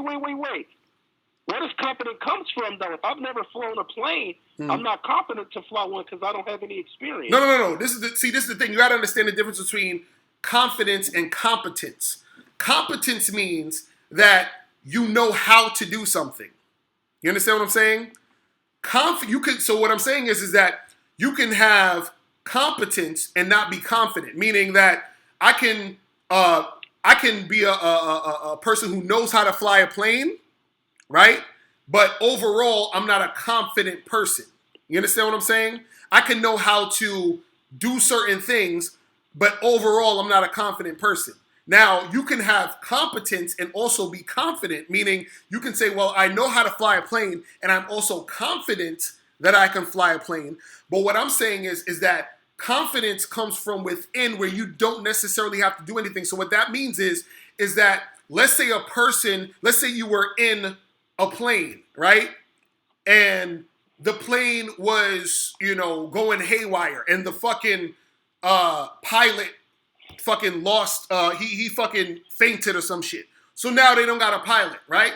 And then the stewardess goes on the fucking joint and says, hey, is there anybody here that can fly a plane, right? Now, a truly confident person would say, I'll fly the fucking plane. Even if they've never flown a plane, they believe they can fly it. That's core confidence, where you didn't need to have to do it, but you believe you can. Right? Now, whether you can or can't is a different story. But the belief that you can. So this is what I'm saying. You even stepping in the ring with Mike means you're confident, whether or not you can whoop his ass or not. That's what I'm talking about with confidence. So confidence is, I see this woman, I want to approach her, and I think I can go and get her. Right? That's confidence. You see what I mean? You don't need you didn't need to have to had approached the girl before her to believe you can, make it happen. You understand what I'm saying? That's the difference. And that's what I want you guys. That's what I want you to understand. So you're thinking that I don't have nothing to offer. I don't get it. Like, let's say I seen Jeff Bezos, and I have this product that's gonna up the sales of Amazon by 50%. I'm confident to go up to him because I got something. Like what I got. Like, so back to the Mike Tyson thing. Let's say that where the confidence came from is when I knocked him down. I then realized I have something, and my confidence is laying behind that something I got. Yeah, that's what I'm saying. See, that's what I'm saying. That's the point. Your confidence is based off of external things. That's what I'm saying. So now what happens is this. So let's say a person says, "Well, I'm confident now because I got money." If you lose your money, you are no longer confident. Yes or no? Don't lose it. That's no. Anything can happen. What happens if you just lost all your money, or you went through hard times? Something happened where you don't have the amount of money you had now. What I'm saying is that if your confidence is based off of the fact that you got money, once you lose the money, that means you are no longer confident. So this is what I'm saying, where your confidence is really, it's surface level. It's based off of what you acquire and what you did, versus a confidence, meaning, so for example, this is what I'm saying. A person could say, I'm confident that I can fight in the ring because I did it before. And I'm confident that I can play basketball because I did it before and I shot a lot of shots. Now, that person is like, I'm confident in those two things because I did those things before, right? Then you have another person who has never shot a basket in their life, who's never been in the ring. And they say, you know what? Give me those gloves. I feel like I could beat this motherfucker. Or they say, give me that basketball. I feel like I could beat you in this fucking one-on-one. It's two different. One is core confidence. What's the difference between confidence and gullibility? What happened? Say it again. What is the line? Where does confidence become gullible? At what point? You say, at what point does confidence become gullible? Yeah, because if you never played basketball, you can't beat LeBron James. I don't give a damn how confident you are. In fact, no, that's what I'm saying. You're thinking about confidence in the sense of, I have to beat him. We're not even talking about that yet. But do you have the courage? Do you have the wherewithal, the bravery to even step on the court? Do you understand what I'm saying? That's the confidence. Will you step on the court whether or not you've ever stepped on a court before? That's confidence. Okay, perfect. I get it. I guess, okay, here's the problem. We're on two different roads. I'm looking for easy. You're looking for confidence. Let me explain. You don't have to be 7 feet to make it to the NBA. But if I had to choose, I would prefer to be 7 feet because it's going to make it so easy that once I see how easy it is, that's where some confidence will come from. Same as like when a guy get money and he can dress well and he looks good, women will make it easier for that guy. My question to you is, if you're that 7-foot dude, but you can't dribble a ball or shoot a basket, is it going to be easy for you to get an NBA? It's going to be easier for me to become an NBA player. No, but you can't shoot and you can't dribble. Like, what's wrong with my hands? Say that again? Do I not have hands? Say that again? What's wrong? Do I not have hands? But can you dribble, though? If you can't dribble and you can't shoot no baskets, you ain't getting in the NBA, no matter how tall you are. You understand that? I'm dunking on somebody, but and also, don't you know there's NBA players who are like 5'5", 5'7", but they got into the NBA because they know how to dribble and shoot? Yeah, that's what I'm saying. But I'm saying being 7 feet tall would make it easier. See and that's what I'm saying. That's the problem. You think that that's going to make it easier. See, this is what I'll tell you what makes it easier. Being 7 foot tall and knowing how to dribble and shoot. That makes it easier. Not just being 7 foot tall. So this is what I'm saying. You keep thinking, well, the 400-pound guy, because he got to 180, that's going to make it easier. No, the 400-pound guy, if he has game and he knows how to talk to women, guess what? He's going to have an easier time getting girls when he's 180. Why? Because he knows how to talk to fucking women. This is what I'm trying to explain to you. That's the missing piece. That's the missing piece you're missing. If I'm 7 feet tall, I don't have to learn how to dribble as well as somebody who's 5'6". They gotta put a lot of time in. If I'm 7 feet, I can use my brute strength. I just gotta learn the basics. I just need to know the basic shit because I have the size to fall back on. But I mean, if you're 5'5", even if you need to learn the basic shit, you still gotta learn the basic shit, right? That's what I'm saying. Y'all guys be thinking about, oh well, I just gotta look this way and have this money and that's it. That's not the basic shit. No. I'm sorry that I made it a bit confusing. Here's what I'm saying: that women will make it. Put yourself in a position where the competition, aka women, will make it so much easier for you to win. If I walk into McDonald's and I got my my nice 3-piece suit, I'm smelling good, I'm looking good, and I got this dude who got on some damn basketball shorts with some damn socks and flip-flops, I'm beating him out. Beating him out for what? To do what? Beating him out to do what? What are you beating him out to? Even if he... Huh? What are you beating him out to do what? I'm getting the girl. For what? What are you getting her for? Sorry. She's going to make it easier for me. If I approach that girl, she'll be more at ease when a guy like me, if I had all those things, if a guy like me approached her, she'll be more reciprocal. Reciprocal to what though? Reciprocal to fucking you? To let me talk to her. She'll be at ease. And I think that if women were like that, then they'd be easier to go further with. Because here's what I believe. When something's easy on the front end, it gives you more confidence to keep going. So, like, if I go up and talk to a woman and she's like, what? I'm just going to walk off. I ain't got time for that. But if I go up to a girl, she's like, oh, hey, what's your name? Blah, blah, blah, blah, blah. I'm going to be more inclined to keep going. Okay, and so what I'm saying is this. If the guy, and what I'm saying is, what are you trying to get when it comes to you dealing with the woman? You want sex from her? You want her to just be friends with you? Do you want to take her out on a bunch of dates? Like, what are you trying to do? 2 things. Easy sex. Mm-hmm. I want it, but it's got to be easy. Okay. And how do you get easy? How do you get easy sex? The best way to do it is to, I'd say, build up your status and deal with the women who's choosing you. And by choosing, and I don't mean to diss my boy because I love AMS. I don't mean choosing the way he means choosing. I mean choosing as in I talk to a girl and she's reciprocal. Like I go up to her and say, oh, hey, what's up? And she's like, oh, hey, hey, how you doing? Those are the girls that those are the only girls I want to talk to. I don't. If a girl's bitchy on the front end, she's dead to me. I have nothing to say to her. So basically, you want easy sex, but yeah, you didn't say nothing about no sex appeal. I just said looks money status. That's not sex appeal.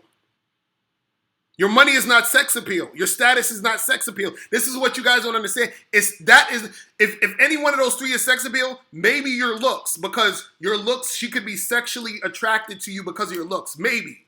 And that's a big maybe, because you could look good and you still may not be sexually appealing to that woman. You understand what I'm saying? So this is what I'm saying. You're conflating two different things. You having money and status doesn't mean she's going to find you sexy to want to fuck you. So she's going to most likely give easy sex to that guy coming into the fucking spot with his shorts and t-shirt on if he has sex appeal. You're saying, well, if I have a suit on and that just look like you probably got some money.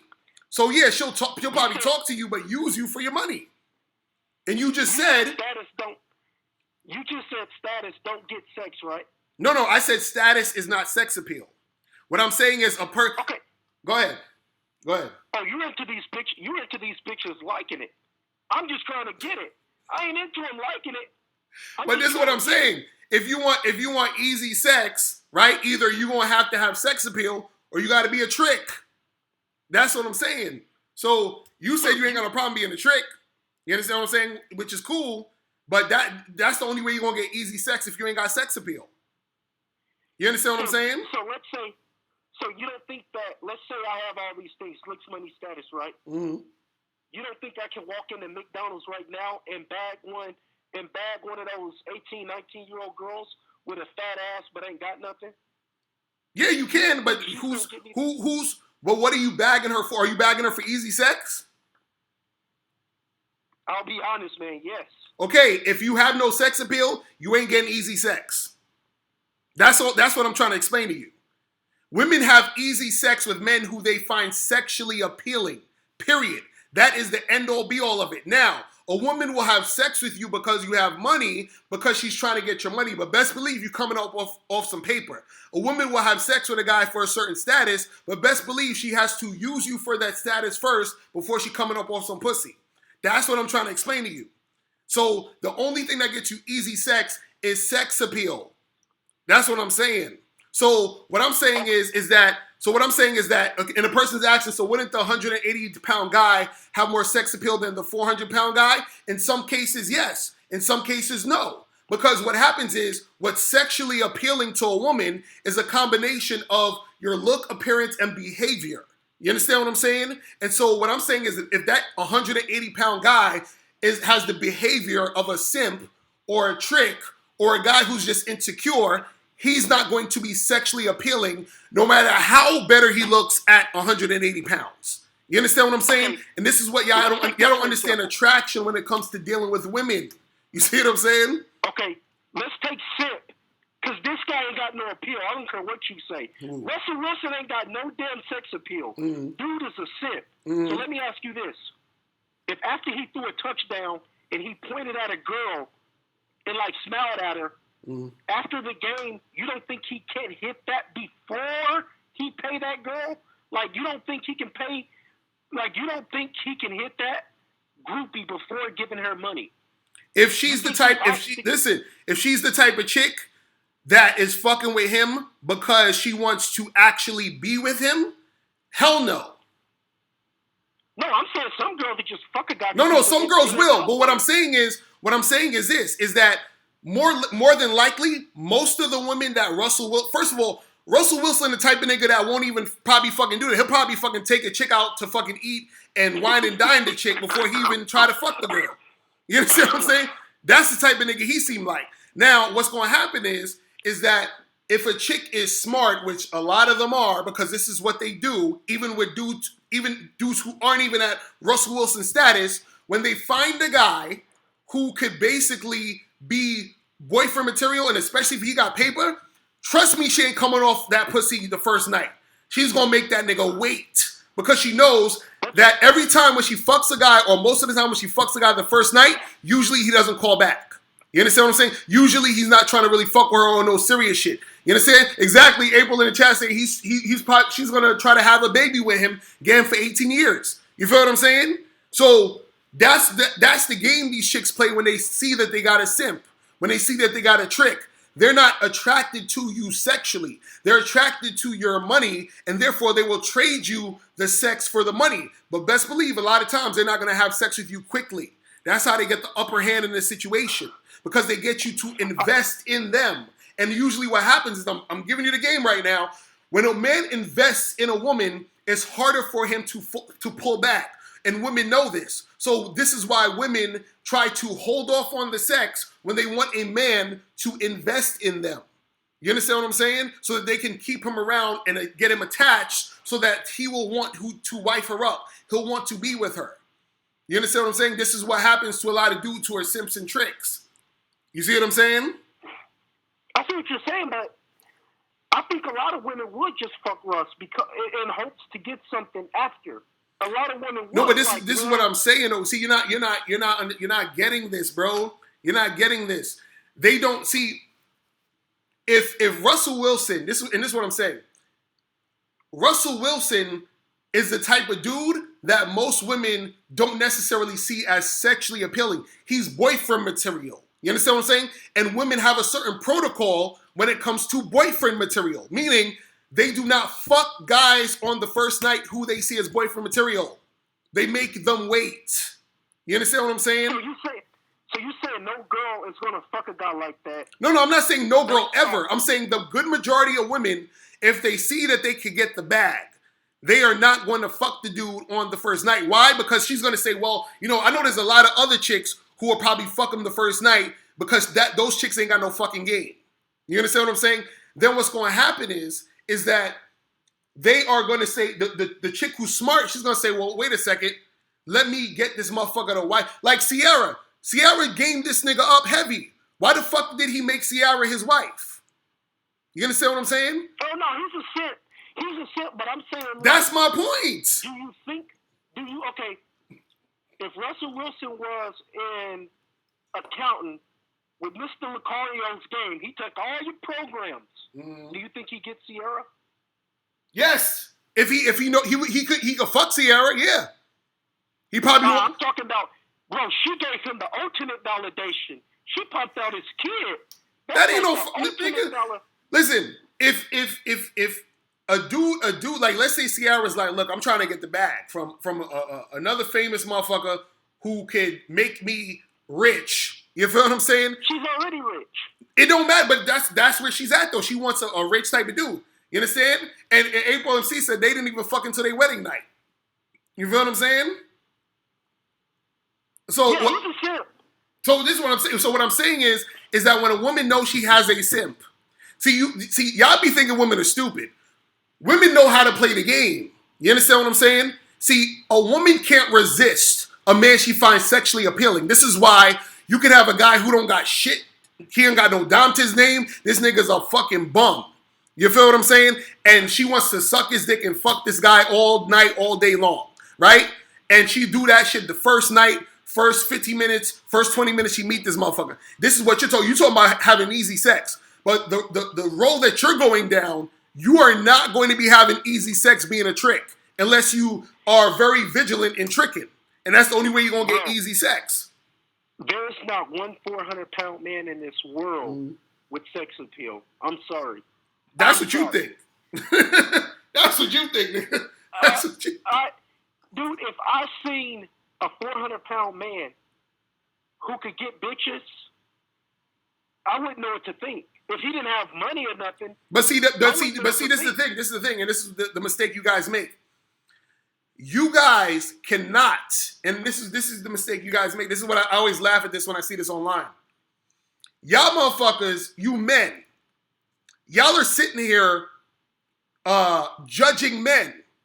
You understand what I'm saying? You don't know what women see. Women have a bunch of different criteria of what makes a dude sexually appealing to that type of woman. And women have different tastes. Women have different things they like. So you don't know what a woman's going to find sexually appealing because you are not a woman who is attracted to men.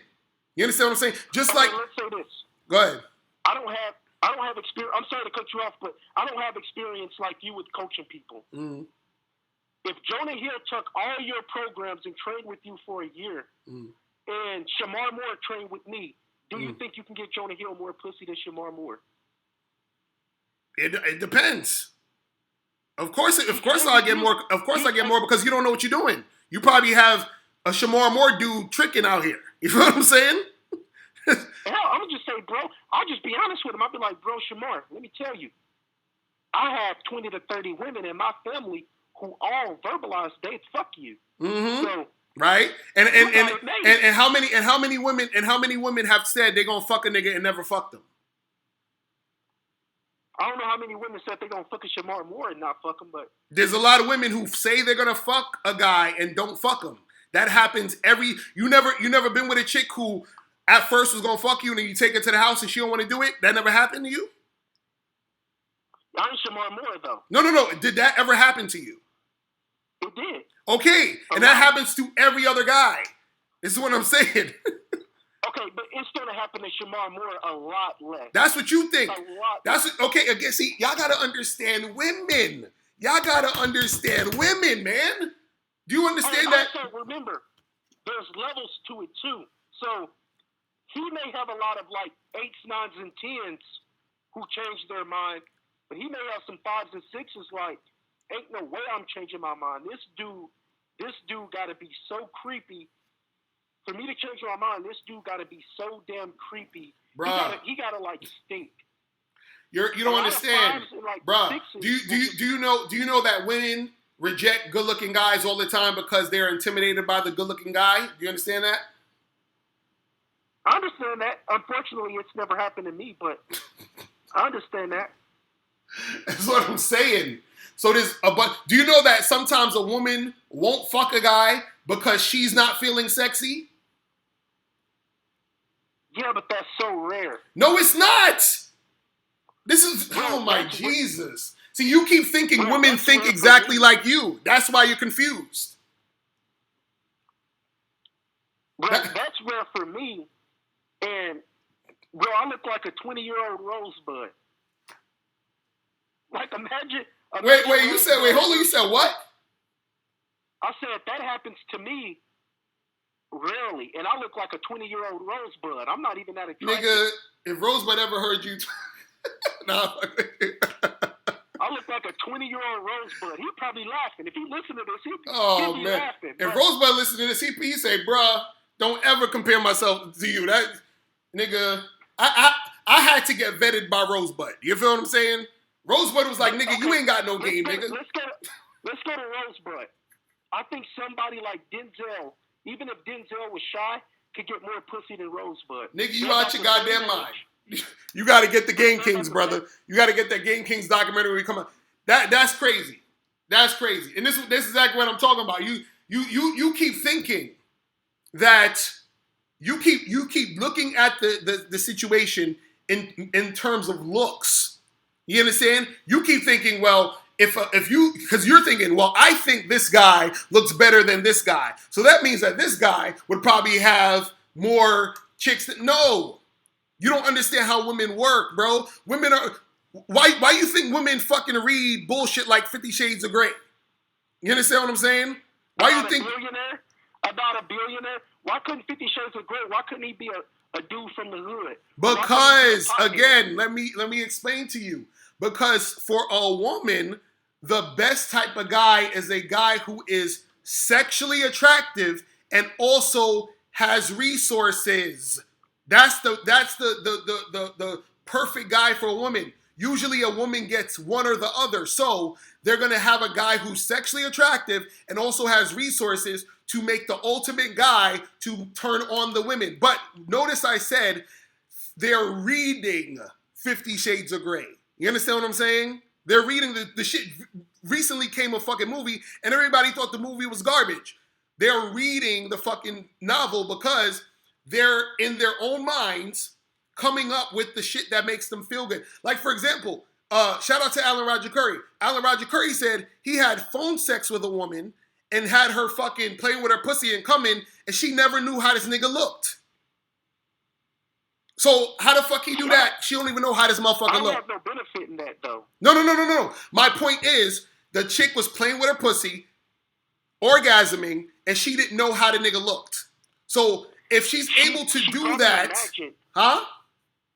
She probably imagined he looked good though. Okay, look good to her, right? And who the fuck knows what looks good to her? So this is my point. But my point is that what got her playing with her pussy and got her fucking wet wasn't just how he might have looked. It was the shit he was saying. It was the tone of his voice. It was how he was talking to her and interacting with her. This is what you don't get. You're missing all these points because you think women are as simple as A plus B equals, C all the time, and it's not like that all the time. And that's what I'm trying to explain to you. Now, sometimes it is, sometimes it ain't. That's what I'm trying to say. Me, man, but I've never seen a woman. I've never in my life, bro. I'm in my late 20s. Never in my life I've ever seen a woman downgrade. Like I've never seen a woman leave a guy I've never seen a woman leave a guy to get with the guy with less looks, money, and status. I've never seen that in my life, bro. Not even on a professional. But you don't. But that's what I'm saying. You're not out there, and you're not seeing. It's not about her leaving this for that. It's not about her doing this for that, or it's not about this guy getting more shit than that guy. There's always going to be a guy getting more sex than another guy. There's always going to be a guy who has it easier than another guy. That's not the point. The point is that whatever guy is doing what he's doing, can he get what he wants to get? You understand? And that's what all it's about. Because dudes always want to compare like, oh, well, this guy would get more. It don't matter. It don't matter if this guy can get more than that guy. You understand what I'm saying? Would your program work for a guy who's 180 or for 100? Who would have the better success on your program? Assuming they're identical twins. It's just one couldn't put the donuts down. You said if identical twins got the program, who you saying who would actually get better shit? Yes. And that's what I'm saying. I don't know. You understand what I'm saying? And that's what I'm saying. It don't matter. Because all that matters is if both of them are getting what they want. That's what I'm saying. Why would you need to keep comparing? You understand what I'm saying? Because if I'm listen, hold on. If I'm going out and I'm doing the shit that I need to do, meaning I'm getting the girls I want to get, I'm having sex, the type of sex I want, I'm having a great time. What difference does it make if another guy is getting twice as much women as me? Does that matter? I'm still getting the shit I want to get, right? I get what you're saying, but I'm saying when you have looks, money, and status, you have a better chance at getting what? I'm saying? Like you have a better chance at getting what you want. I get it. No. If you have looks, money, and status, you have a better chance of getting what, though? Shot. Huh? Even if you have looks, money, and status, you may, keyword may, not get what you want. But at least you have a better shot at it. At getting what? So if you have looks, money, and status, you have a better shot at getting easy sex? I think women will make it easier for you. And I disagree. You can I disagree. Because first of all, two of the things you're talking about isn't the thing that's gonna make a chick give you easy sex. Okay, so it's not about, I guess you're on the sex part. I'm on her making it easier for me on the front end, which will give me more confidence to keep going. No, easier for you on the front end to do what? So, if I approach a girl, and she says, if she's more friendly, I'm more apt to keep going. The more friendlier she is with me and nice, the more I'm being confident, like, I can bag this one. I can get it. And bag her to do what? I think I can get the panties. If she's like nice on the front end. But if she's like a bitch on the front end, I'm not even gonna try. Okay, but my question is this. How are you gonna get the panties if the woman is being nice to you because she thinks you're a trick? Why she gotta think I'm a trick? Because I'm because I'm dressed nice and I look good. No. She'll think you a trick because your game is weak. You understand what I'm saying? So because you're getting, what I'm saying is this, because you're not stepping to her as a sexual alpha male, she's going to be like, well, he's not a sexual alpha male. He's one of these other guys. They have a channel called Face LMS. I don't know if you've seen the video. This guy put up a fake Tinder of like this attractive like model. He was saying bullshit to women like he was like calling like Chinese women chinks and everything, and they still were like, I want to fuck. Yeah, that was fake. That's fake. And they had another one where there was a guy who was a model and he put on his profile, I'm a rapist and all this other crazy shit, right? You seen that one too? I've seen that one. That's fake. You understand? Because there's another guy. Well, one is fake because there's another dude who has a web channel called School of Attraction. All you guys should check him out. He's awesome. And he did the same exact experiment, and he kept getting banned. And he was basically saying that because the guy was saying all this crazy shit, and even the messages he was getting from the girls, they were like, yo, you're fucked up, and blah, blah, blah, blah, blah. Right? Now, there is also a type of woman who is into, I forgot the name of the type of thing it's called, but there are women who are into guys who are like that, guys who are fucking criminals and, you know, rapists and dangerous and all that. So there's a section of women who are like that, but it's not a big amount of women. But what I'm saying is this. First of all, I don't even want to talk about the other dude because he's whatever. You understand what I'm saying? Well, what I'm saying is this, is that you have to understand that if you want easy sex, you have to be sexually appealing. It's that simple. Because when you fuck a girl, what are you fucking her with? My dick. Okay. So what the fuck your money got to do with anything? My money makes it easier for her to see that dick and want that dick. Why? How? That's what I'm saying. How does it make it easier? Because she's easier on the front end. Women would be more like, I don't think you understand how momentum works. Now, I don't think you understand how sex appeal works.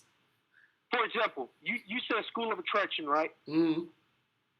Correct me if I'm wrong, but they got like a fat Mexican dude as one of the instructors.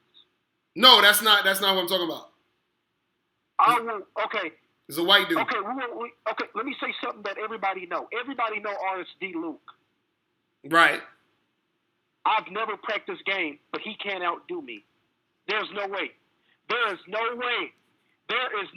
I will kill myself if a dude who looks like that can get more bitches than me. I'm dead serious. I'm a waste. I'm a waste. I don't even need to be on earth. I'm a disgrace. That's what I'm saying to you. There is no way. With the way Luke's look right now, there's no way. I don't even think Tyler could get me. Yo, listen. Any of those RSD dudes would destroy you. And I'm telling you this from real life. Like I've been in. There's some wood. No, all of them. Every last one of them. RSD is no joke. Every last one of them will destroy you. I'm just letting you know right now. They will destroy you with a fucking. Because you the game guy. No, because I've seen it. That's what I'm trying to tell you. They will destroy you. I've seen these dudes will destroy you with two hands behind their back. What happened? What you said? There's a few that could get me. Huh? There's a few of them. No, all of them. Every last one of them. There's no way. Bro, I've seen these guys' videos. There's no way. Yo, man. Listen, I appreciate the call, bro, but I gotta go, man. I gotta go, man. I appreciate the call, but I'm telling you, guy, you gotta work on that sex appeal, bro. That's the only way you're gonna get this easy pussy. Let me tell the guy something one more time. Mr. Locario is the truth, but let me tell y'all something. Maximize your looks, maximize your social status, and maximize your money. I'm out.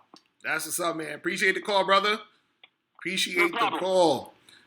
Man, you guys are not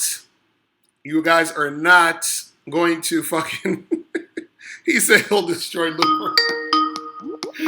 Yo, I gotta go, man. I gotta go, people. It's been like 3 hours. It's been like 3 hours. I don't even go this long. Man. Shit. Woo! Shit, man. You got me all hot up in this motherfucker. Jesus Christ. Well, listen.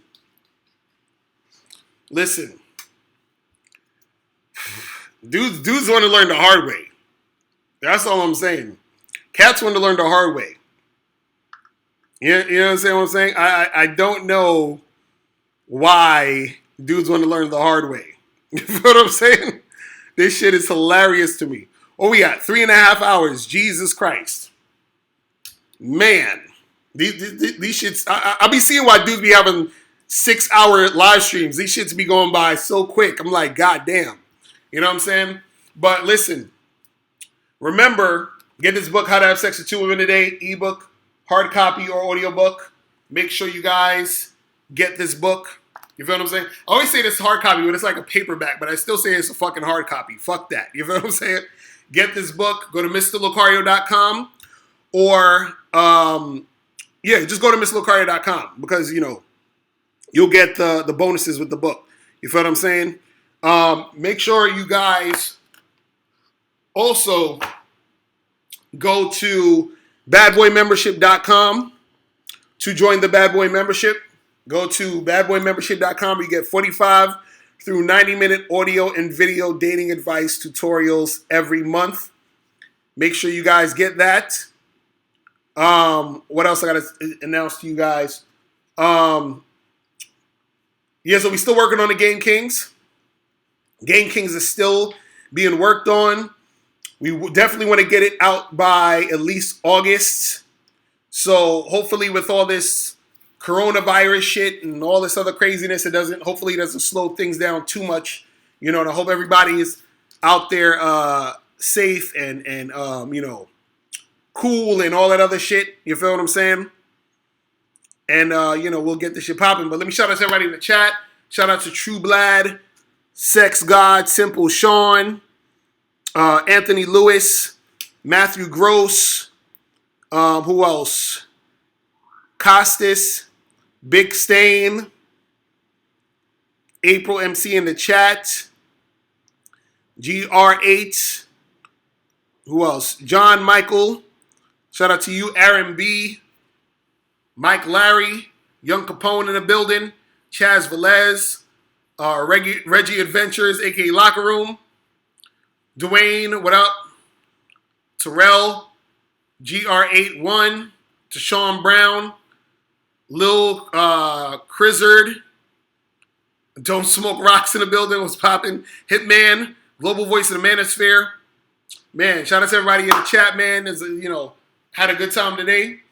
And so I will see you guys again probably on Monday. Probably Monday, afternoon. I'll do another joint. But make sure you guys have a good weekend. And I will holler at y'all later. Remember, the truth is inside you. Peace. I'm gone.